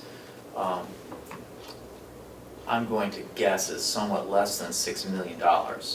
And so it seems that, having them processed electronically, so we're not spending another $6 million and another $6 million to keep, documents preserved that could be preserved electronically and retrieved in that manner seems to be, especially with these documents that are so old. That brings to the foreground the archival records standards. And electronic copies are not considered archival because they can disappear. Microfiche and original paper are considered archival. We have the paper, and we have a vault that's protected with the Halon system. So either we spend, and I've looked into we have 2.75 million pages, million or billion, I don't have my numbers with me. It would cost $100,000 to microfilm everything that we have down there. But microfilm technology is not the best. It's not the future in any way. From what I've learned, the commitment to continue manufacturing and the readers is not strong. It's an old technology. It will last for 500 years, but it's an old technology. It also is a very hands-on technology. You have to look at the document. It's not able to be used like an electronic. So right now we have the paper and we have the electronic. We do have these books electronically stored. And we have them all imaged except for the day books, and there's 16 of those. Okay. So does this fall under a special project in the budget? It would be under the archival records maintenance. I just put 35,000 in there. All right. We agree? 35,000? No? Better than 6 million. We're not doing 6 million, I can tell you that. That's for sure. Gonna have to do a whole lot more solar projects I or mean- something to make of We that. could build a whole new laundry for 6 million, for less than 6 million. It just seems. Would you like What to, happens if it's not done this year? That's gonna be a question from the delegation. it's, Can it be put that's off what's another been year? happening for Like everything years. else. That's what's been happening Next since. year, next year, next Yeah. year.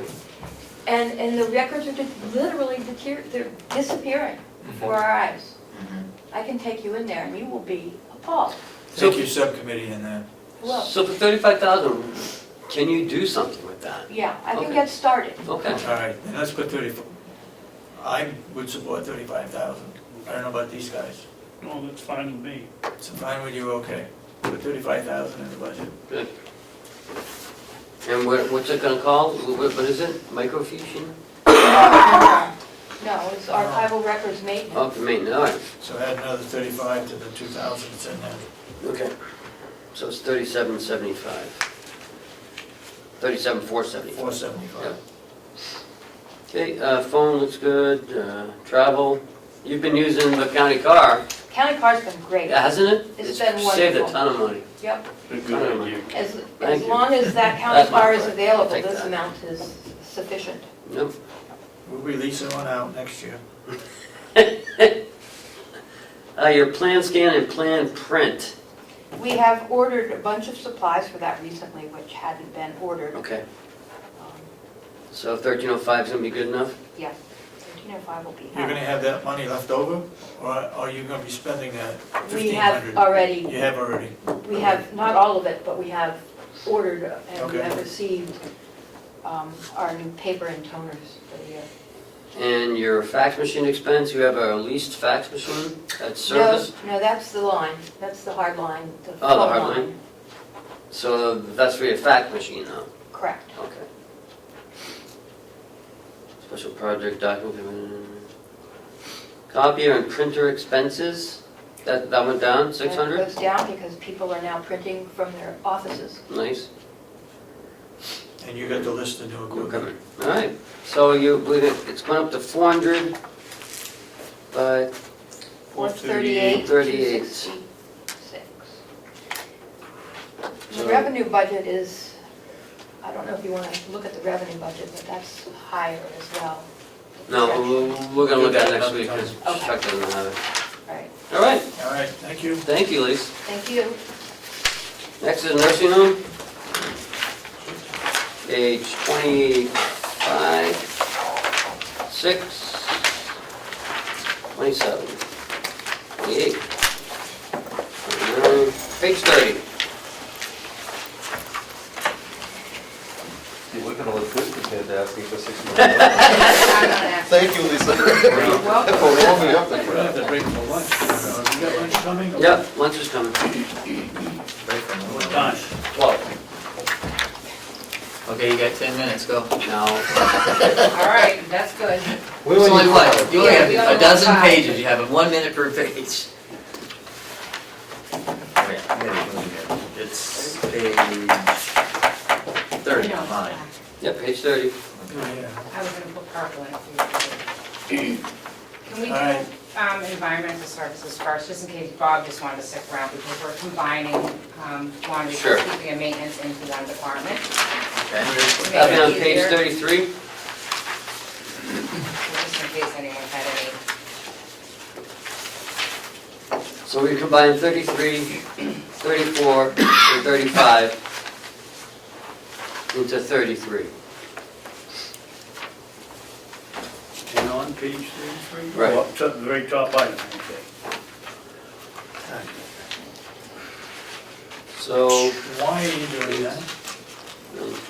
To simplify, the staff all work under me now, and it simplifies the budget process.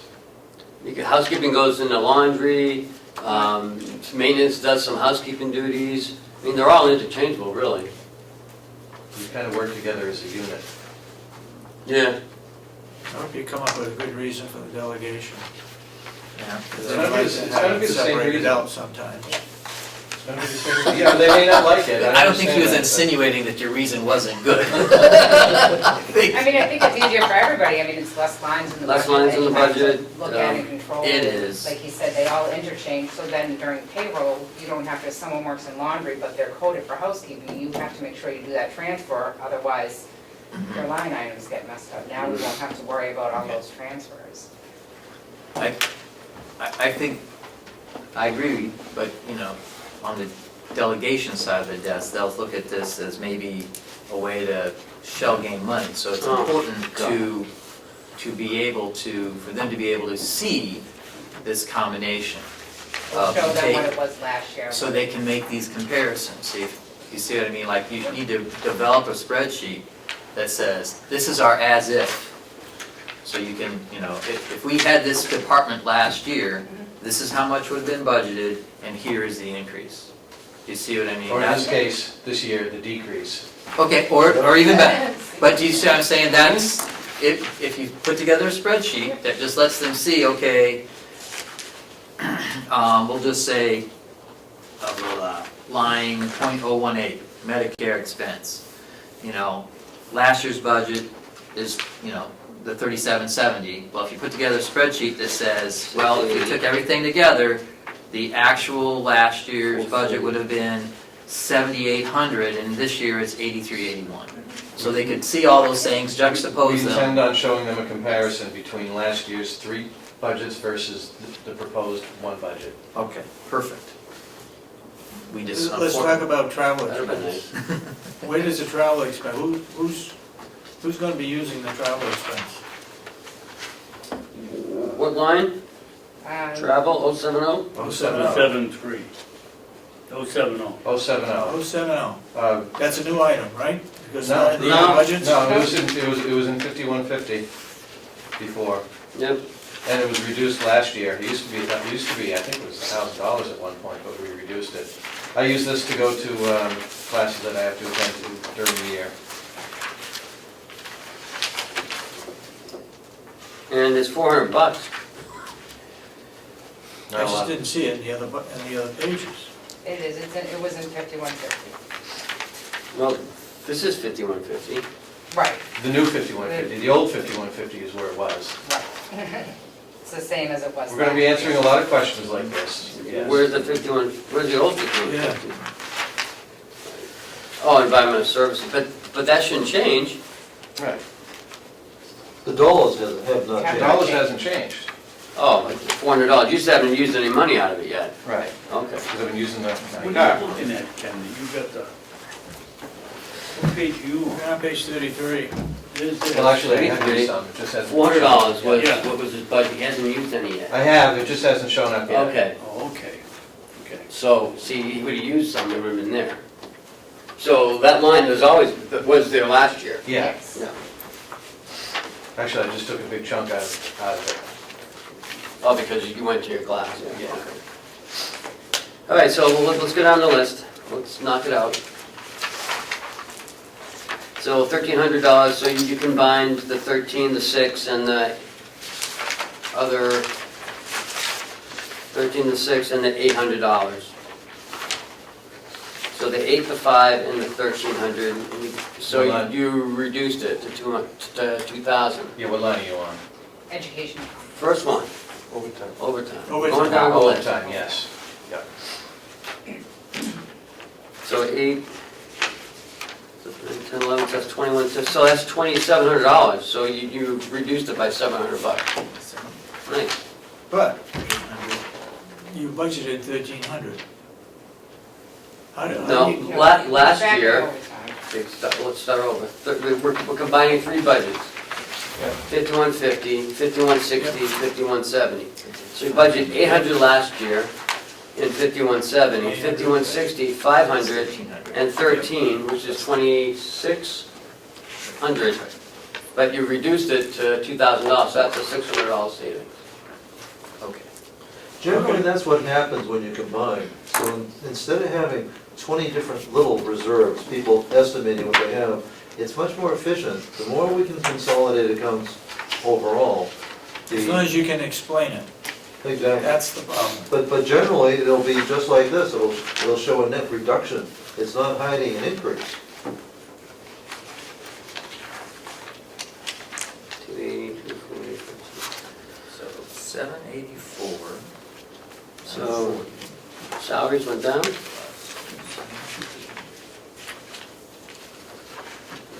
It would have been nice to have that spreadsheet now. Yeah.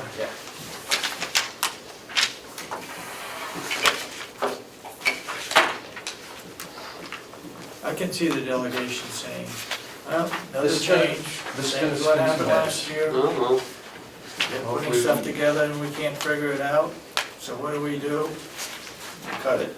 they're gonna have changes too. I'm sure some people will make the cut and some people won't. Hopefully we can beat this down in the subcommittee. Yeah. So 16, Social Security, 18, 19. 19 is 38. Huh. So Social Security went down.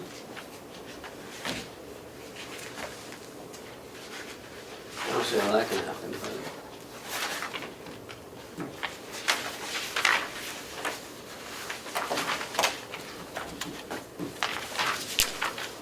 Okay. So education and conferences went up. $300, Yeah, because it's not in any of the other budgets, right? no, they didn't have them in there before, and Carrie and I were discussing, They we didn't think have it's anything. important that we send some housekeepers some training once in a while. They should benefit too. So 784. And the contractor maintenance is what? 029. Yeah, no, but what is it? Oh, that's anything that we have a standing contract with. Examples? Train, laundry services, Okay, Train so- is mechanical, air handling and air conditioning and heat. Yeah, so do you use Ecolab? that's dietary. Okay. And a big chunk of that is the laundry services. That's 50. So $50,000. So you better have all those items that go into that 83,000. We have them right here. Okay, Bob has a sheet that lists them all out. I don't know how you're gonna do this, but, you know, they're gonna see that 83,000. You can tell them, but if I was one of them, I'd rather see it in writing. You didn't have it last year in your, No, he's combining It was a something. different line item too. We had. Yeah, that came from laundry. They can't tell what's in this one.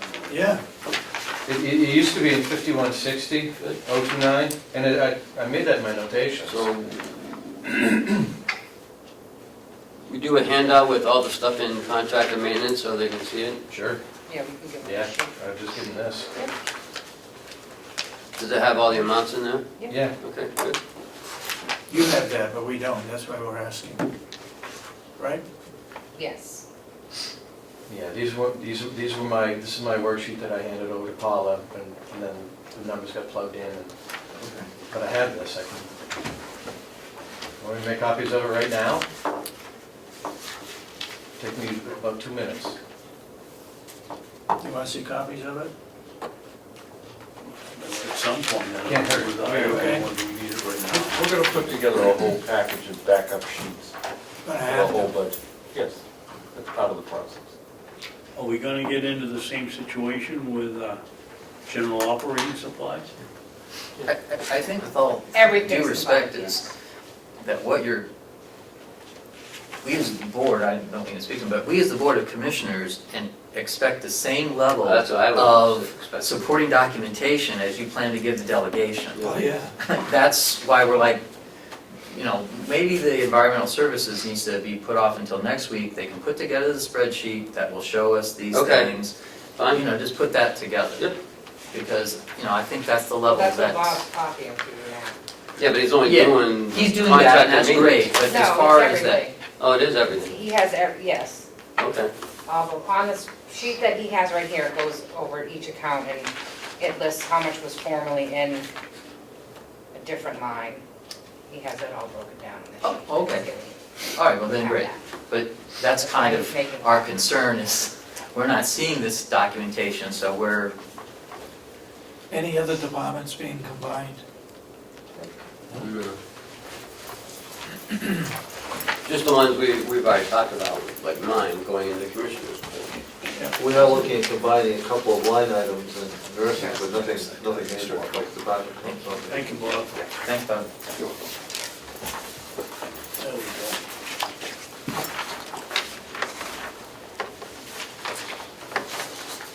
Thank you.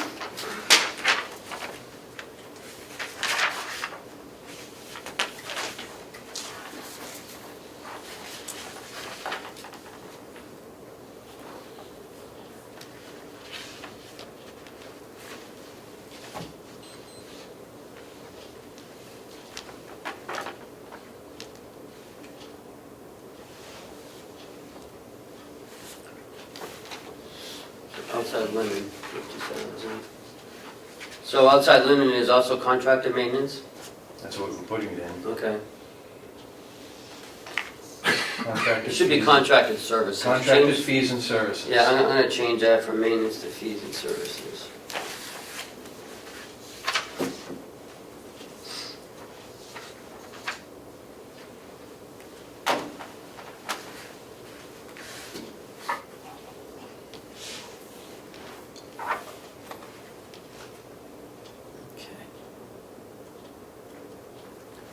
I hope you're gonna do it a little bit better than this.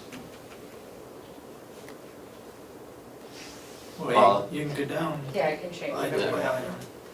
Because I'll get with you on it, 'cause I want it broken up better. This is still confusing.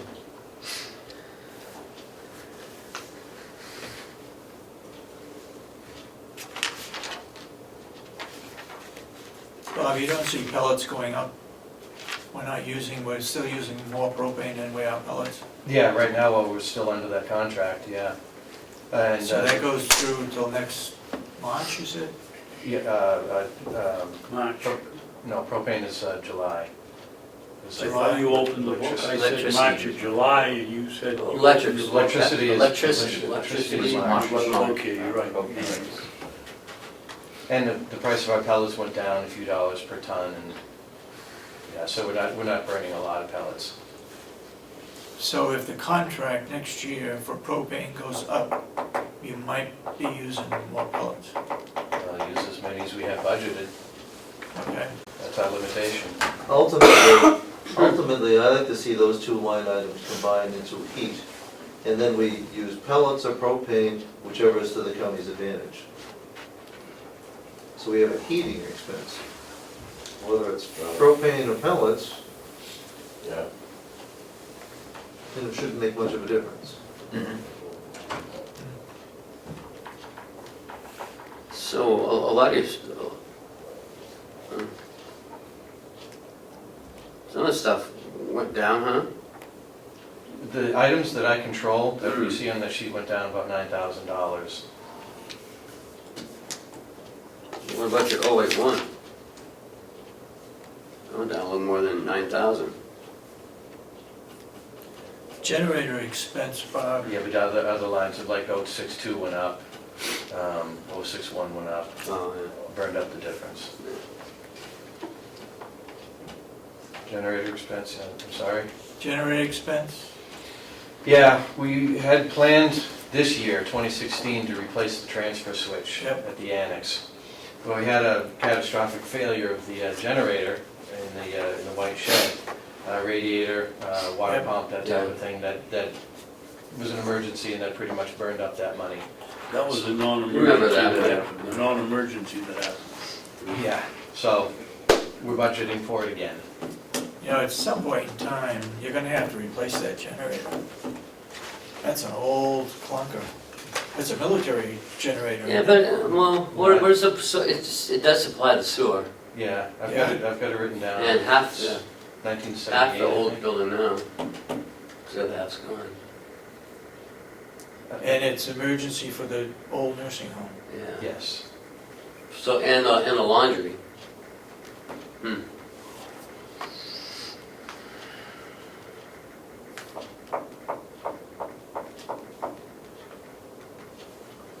But you said a new generator is part of the CIP? Is that No. right? No, Not in there at all. no. If it fails, what are you gonna do? Right one. Can't afford to let the sewer fail. No. Maybe the old, well, still laundry's. Or maybe we can cut back on a $6 million project and only do $5 million and Put get in a a new generator. generator. Because what do you think one of those is cost? About $100,000? No, probably, yeah. Yeah, how many kilowatt? Uh, I guess we 100 get that one's 150. 150. We do Some solar. point in time, that's been there for a long time. It was done, I believe, the year before the one for this building was done. What do you mean, done? Put in, 1978, I believe, For this 77, building? 78. Could be. Yeah. Before my time. So are there any questions? Any more questions on the environmental services? Right now? No, but, you know, as we mentioned while you're gone, we we're hoping to see a spreadsheet that, so we could look at this maybe next week. Yeah. Appreciate the work that you've done, we appreciate that, but, You want it better. yeah, just so it's I'll similar work to with this Paula, sheet. yeah. Yeah, it's just, I'll work with Paula and yeah. we'll do it next week. My quick calculations state that we went from 1,288,341 to 1,307, which is like a $30,000 increase. Well, he also added propane. Dietary no longer has a propane line, it's all in environmental services. So propane from laundry and dietary came into, Oh, okay, so money from Environmental another. from dietary, yes. And that's And how big- 19,000. And how big were those two? 19,000 from dietary. Is that what dietary is? All right, so And now we're that's down to the like top of 11. And I think that's from laundry. Okay. Well, no, laundry would be in Laundry there, would right? be in there already, yeah. Propane was 11.5 in laundry. So from my recollection, it was 19,000? 19,000 is, yeah, in dietary. Lots like a trap. That was the only Yeah. other propane one. Why was it taken And on electric. dietary? What's dietary got to Because do it's a with mathematical Because it's formula. propane. It's not metered. It's just a mathematical formula that they use down in the business office to plug numbers here and there. At that point, why not combine them? It's been the same every year. It hasn't, that formula hasn't changed. Yeah, so it's not like it's a real cost Right. No, it's a fixed percentage. to dietary. And, you know, as long as it's in the nursing home, it still comes off the cost report in the Yes. nursing home, so. So what are the figures? 11,500? And 19,000. But the one in laundry is, it carried over to 5150. So you can take the 11,000 out. So it just another 19,000 added in. And there must be something else, Bob, Well, that, your pellets are more, last year was 39,000, this year you have 47,400. Yeah, because we gave So them that's another $10,000 of pellets last year so we could do some gardening work Yeah. outside. that's it right there. So So this it's year- those two items combined, 19 and 10 is 29,000. Okay, so we'll look again at this next week when I give a call and we'll do the whole thing. And you got a list of all the new equipment, right? There really isn't much. I mean, we have some laundry carts that we We want got to spend. $12,000 We're going to the laundry carts. That's really it. He has 1,000 in, for maintenance, he budgeted 1,000. For housekeeping and laundry, it was 500 each. For miscellaneous maintenance was Yeah, miscellaneous. that's just tools. miscellaneous tools that I have to replace during the year. And And the the new 10,000 equipment, you for have cars. miscellaneous? No, it's a separate line. What's the 12,000 for? Yeah. The 12, that's for laundry carts. We put in 10,000 for laundry carts. Okay, 10,000. Yeah, and the rest is between the other three Miscellaneous. departments for miscellaneous tool replacement. I think Buy a in new general, mop or something. I think in general, certainly what I'd like to see, and I think, most people who like to count beans would too, is that the things that are your miscellaneous tools that you're just buying, and that should be in on a supplies line. And that new equipment should be for things that you're purchasing that's gonna last for more than a year. So then, we're able to break that out. Like new equipment, here's the things I need new this year, it's gonna last 4 or 5 years. But if you're gonna buy, $1,000 in hand tools a year, and miscellaneous wires and nuts and bolts and stuff, then that just goes under the supplies line. Well, if that's what you got, if So we that's can what the add- board wants, I think we can just move it. Yeah. I think for accounting and for tracking, it's more conducive to what you wanna see, new equipment.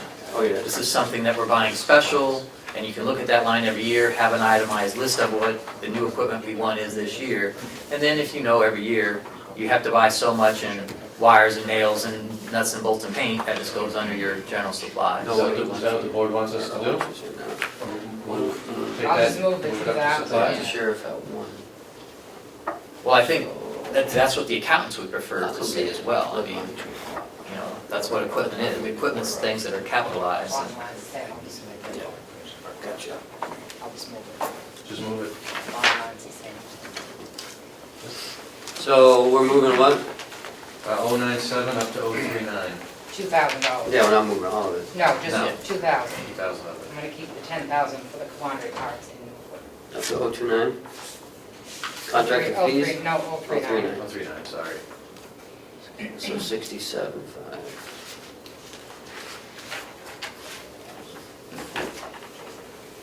Okay. We will look back at you next week. All right, 5100, page 30.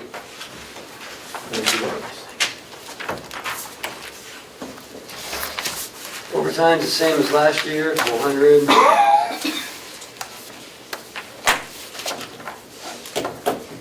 Chuck, go ahead. Sorry, I jumped in front of you, go ahead.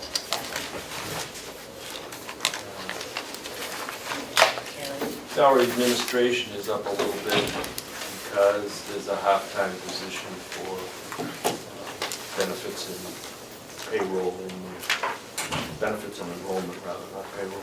So that's part of Carrie's. Be a separate position, a half-time position for the nursing home. Plus that line also includes half of my salary, half of Carrie's salary for payroll, and 25% of Kathy's salary.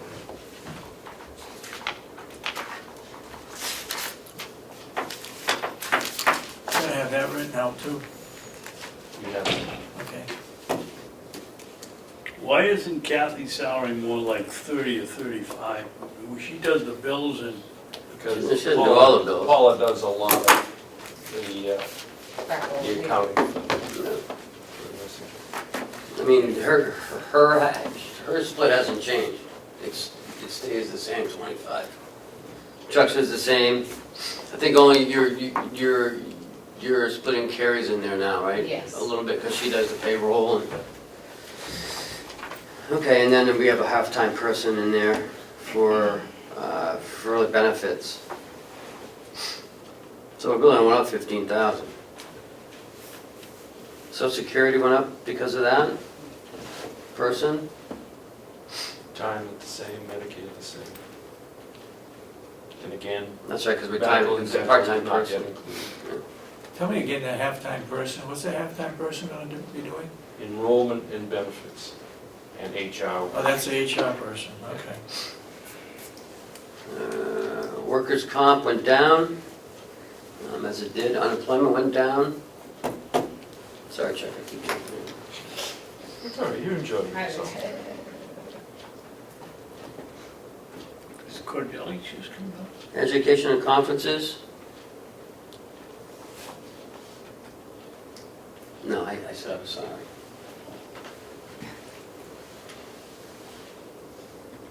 How come that went up?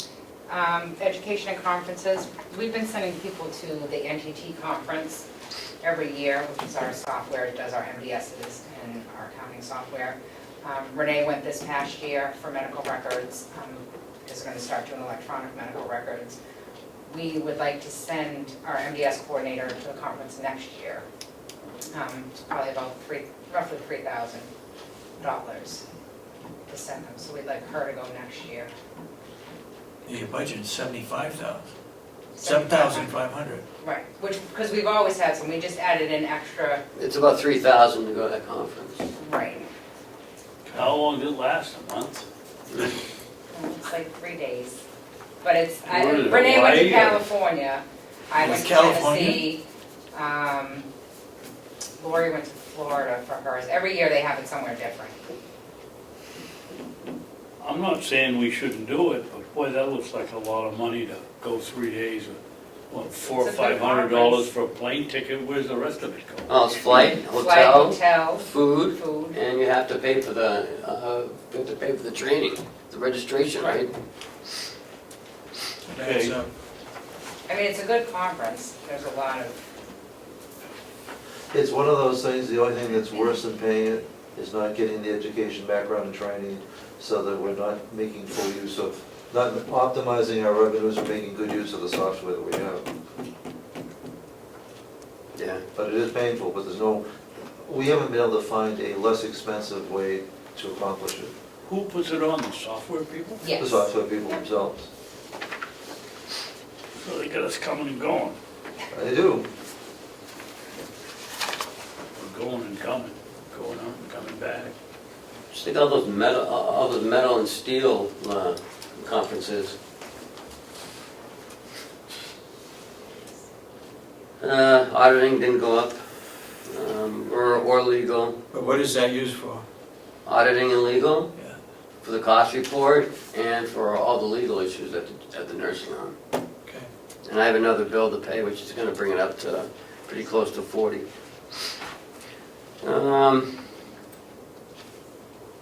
Sorry, keep going. You're doing fine. Office supplies, went up $500. $500. Why?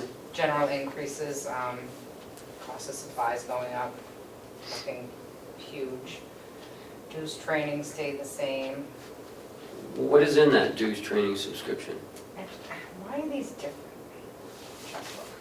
All right, this is mine. Why doesn't dues and training would, I would think, be an education on the software, why isn't that in that line item?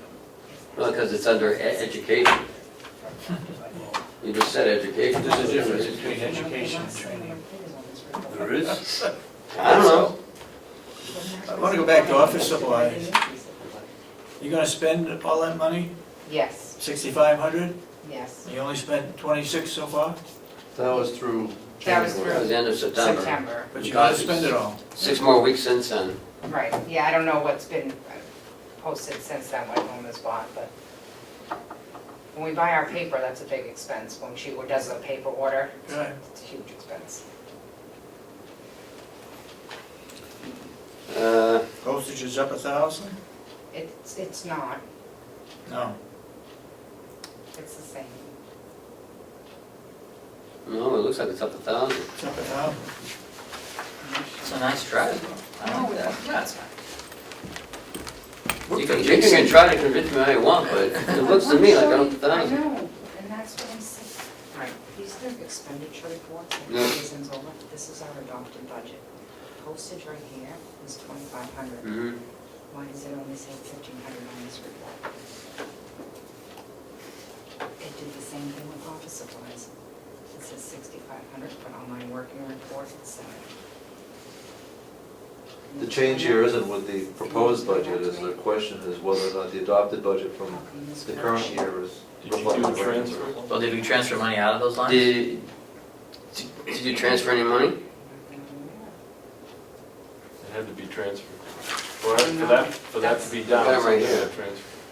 5100-036, office supplies, transferred $500. You move, okay, so that's why, so your lines are down on here. Yep. All right, This Right, reflects because that shows the the actual change. Because this is the new adopted budget, right? All right, so Okay. that's what's thrown everything off. Getting hungry. All food's right there. Water. Okay. Water. Yeah, we need to find a recess, a good recess point here pretty quick, so we can at least take a break. Been here for, sitting here for 4 hours. So can we get through the rest of this page and then we'll take a break if you want? Sounds good. So, training is 4,500, blah, blah. Postage, we did I don't see a transfer in That, postage. you must have, because last year. Oh, we yep, did postage budget fee, $1,000, you moved $1,000 into telephone. Telephone. So, so that should be 2,500 there. Encrypted is gonna be up, Paula? Yes, if you look at our revenues, MCLIP is up too. Yeah. It doesn't show it on the quarterly report because we just got our last quarter payment, but that was 283,000 and change that we got. So our revenue will be up a little bit. Okay. So that's why our expenses are. Advertising, What kind of advertising do you do at the nursing home?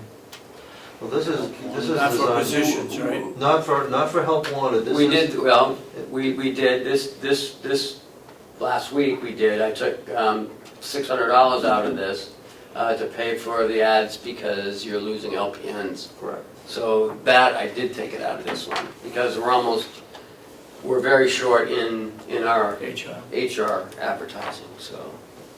So you're taking it out and then notifying the delegation, because it's, No, it's advertising, It's appropriate.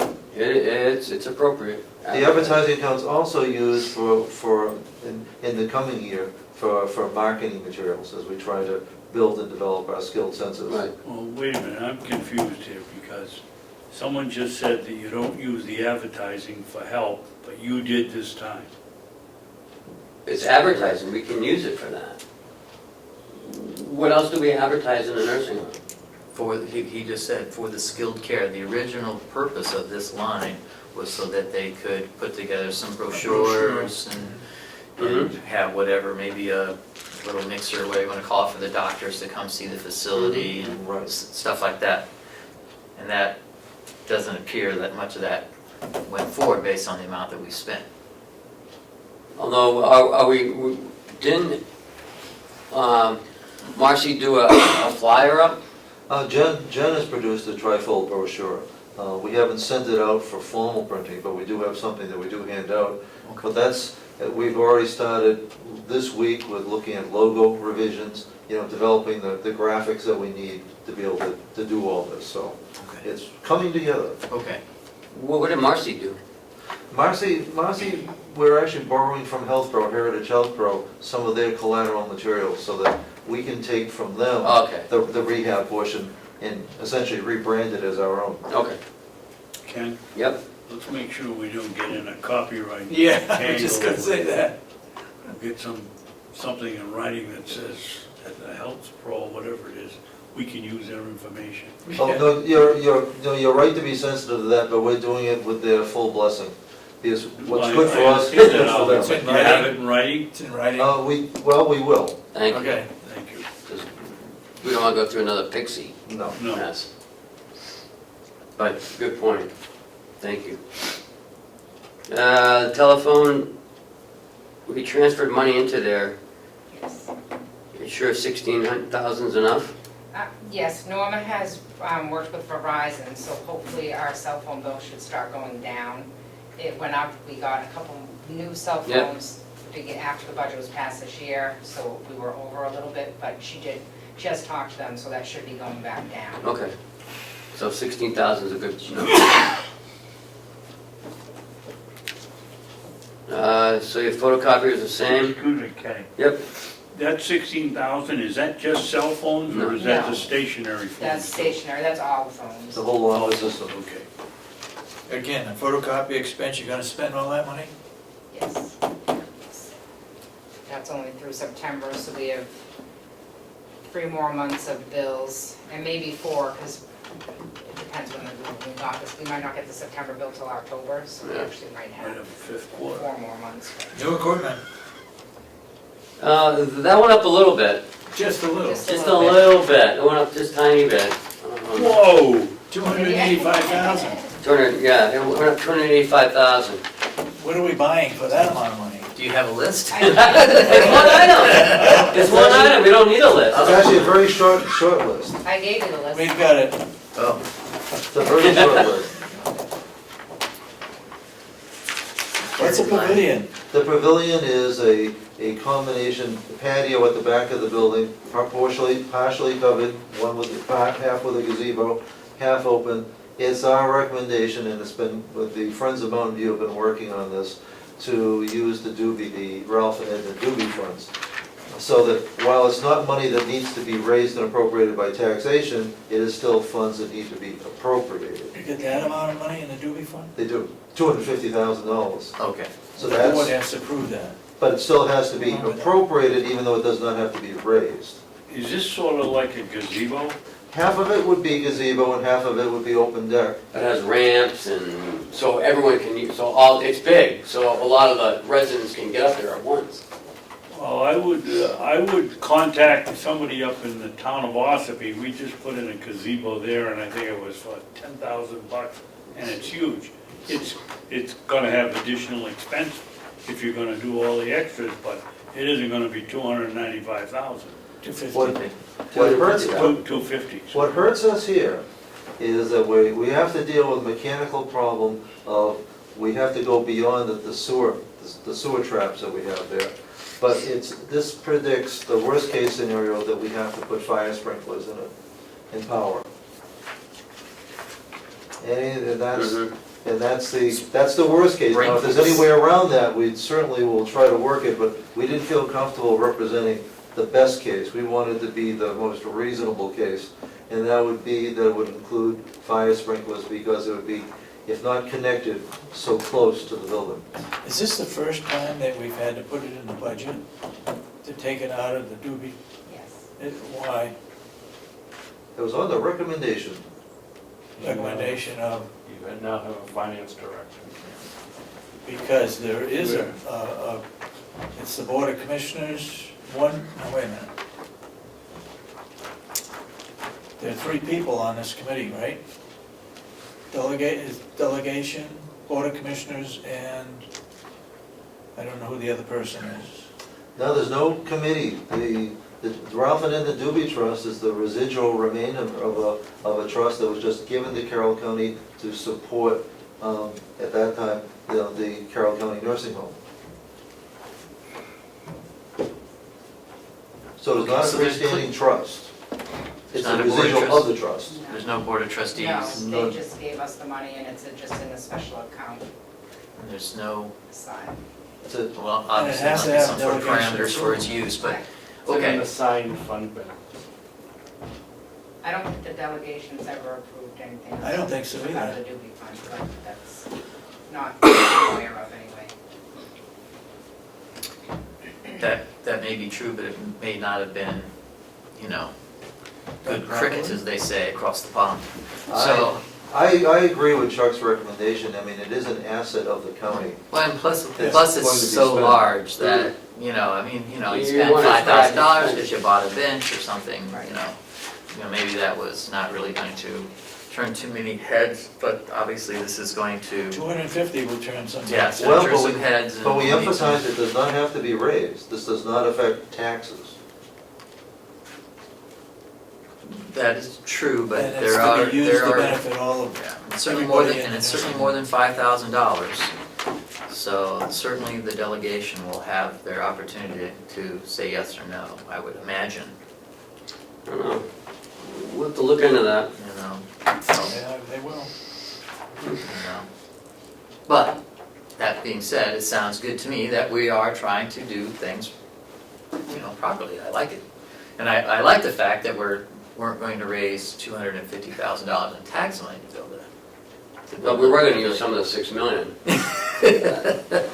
As a side note to this pavilion project, the Friends of Mountain View are also seriously looking at opportunities to raise additional funds, bring in new money if the concept is approved, you can't raise the money until you get the approval, it's kind of a catch-22. But if recommended by the commissioners and ultimately adopted as part of the budget by the delegation, they would like to go forward and raise additional funds. They see this as a great naming opportunity, and there's a number of different ways. They're talking about raising tens of thousands of dollars, not just a few dollars. What is in the Doobie Fund now? Around 250,000. So we're gonna spend it all.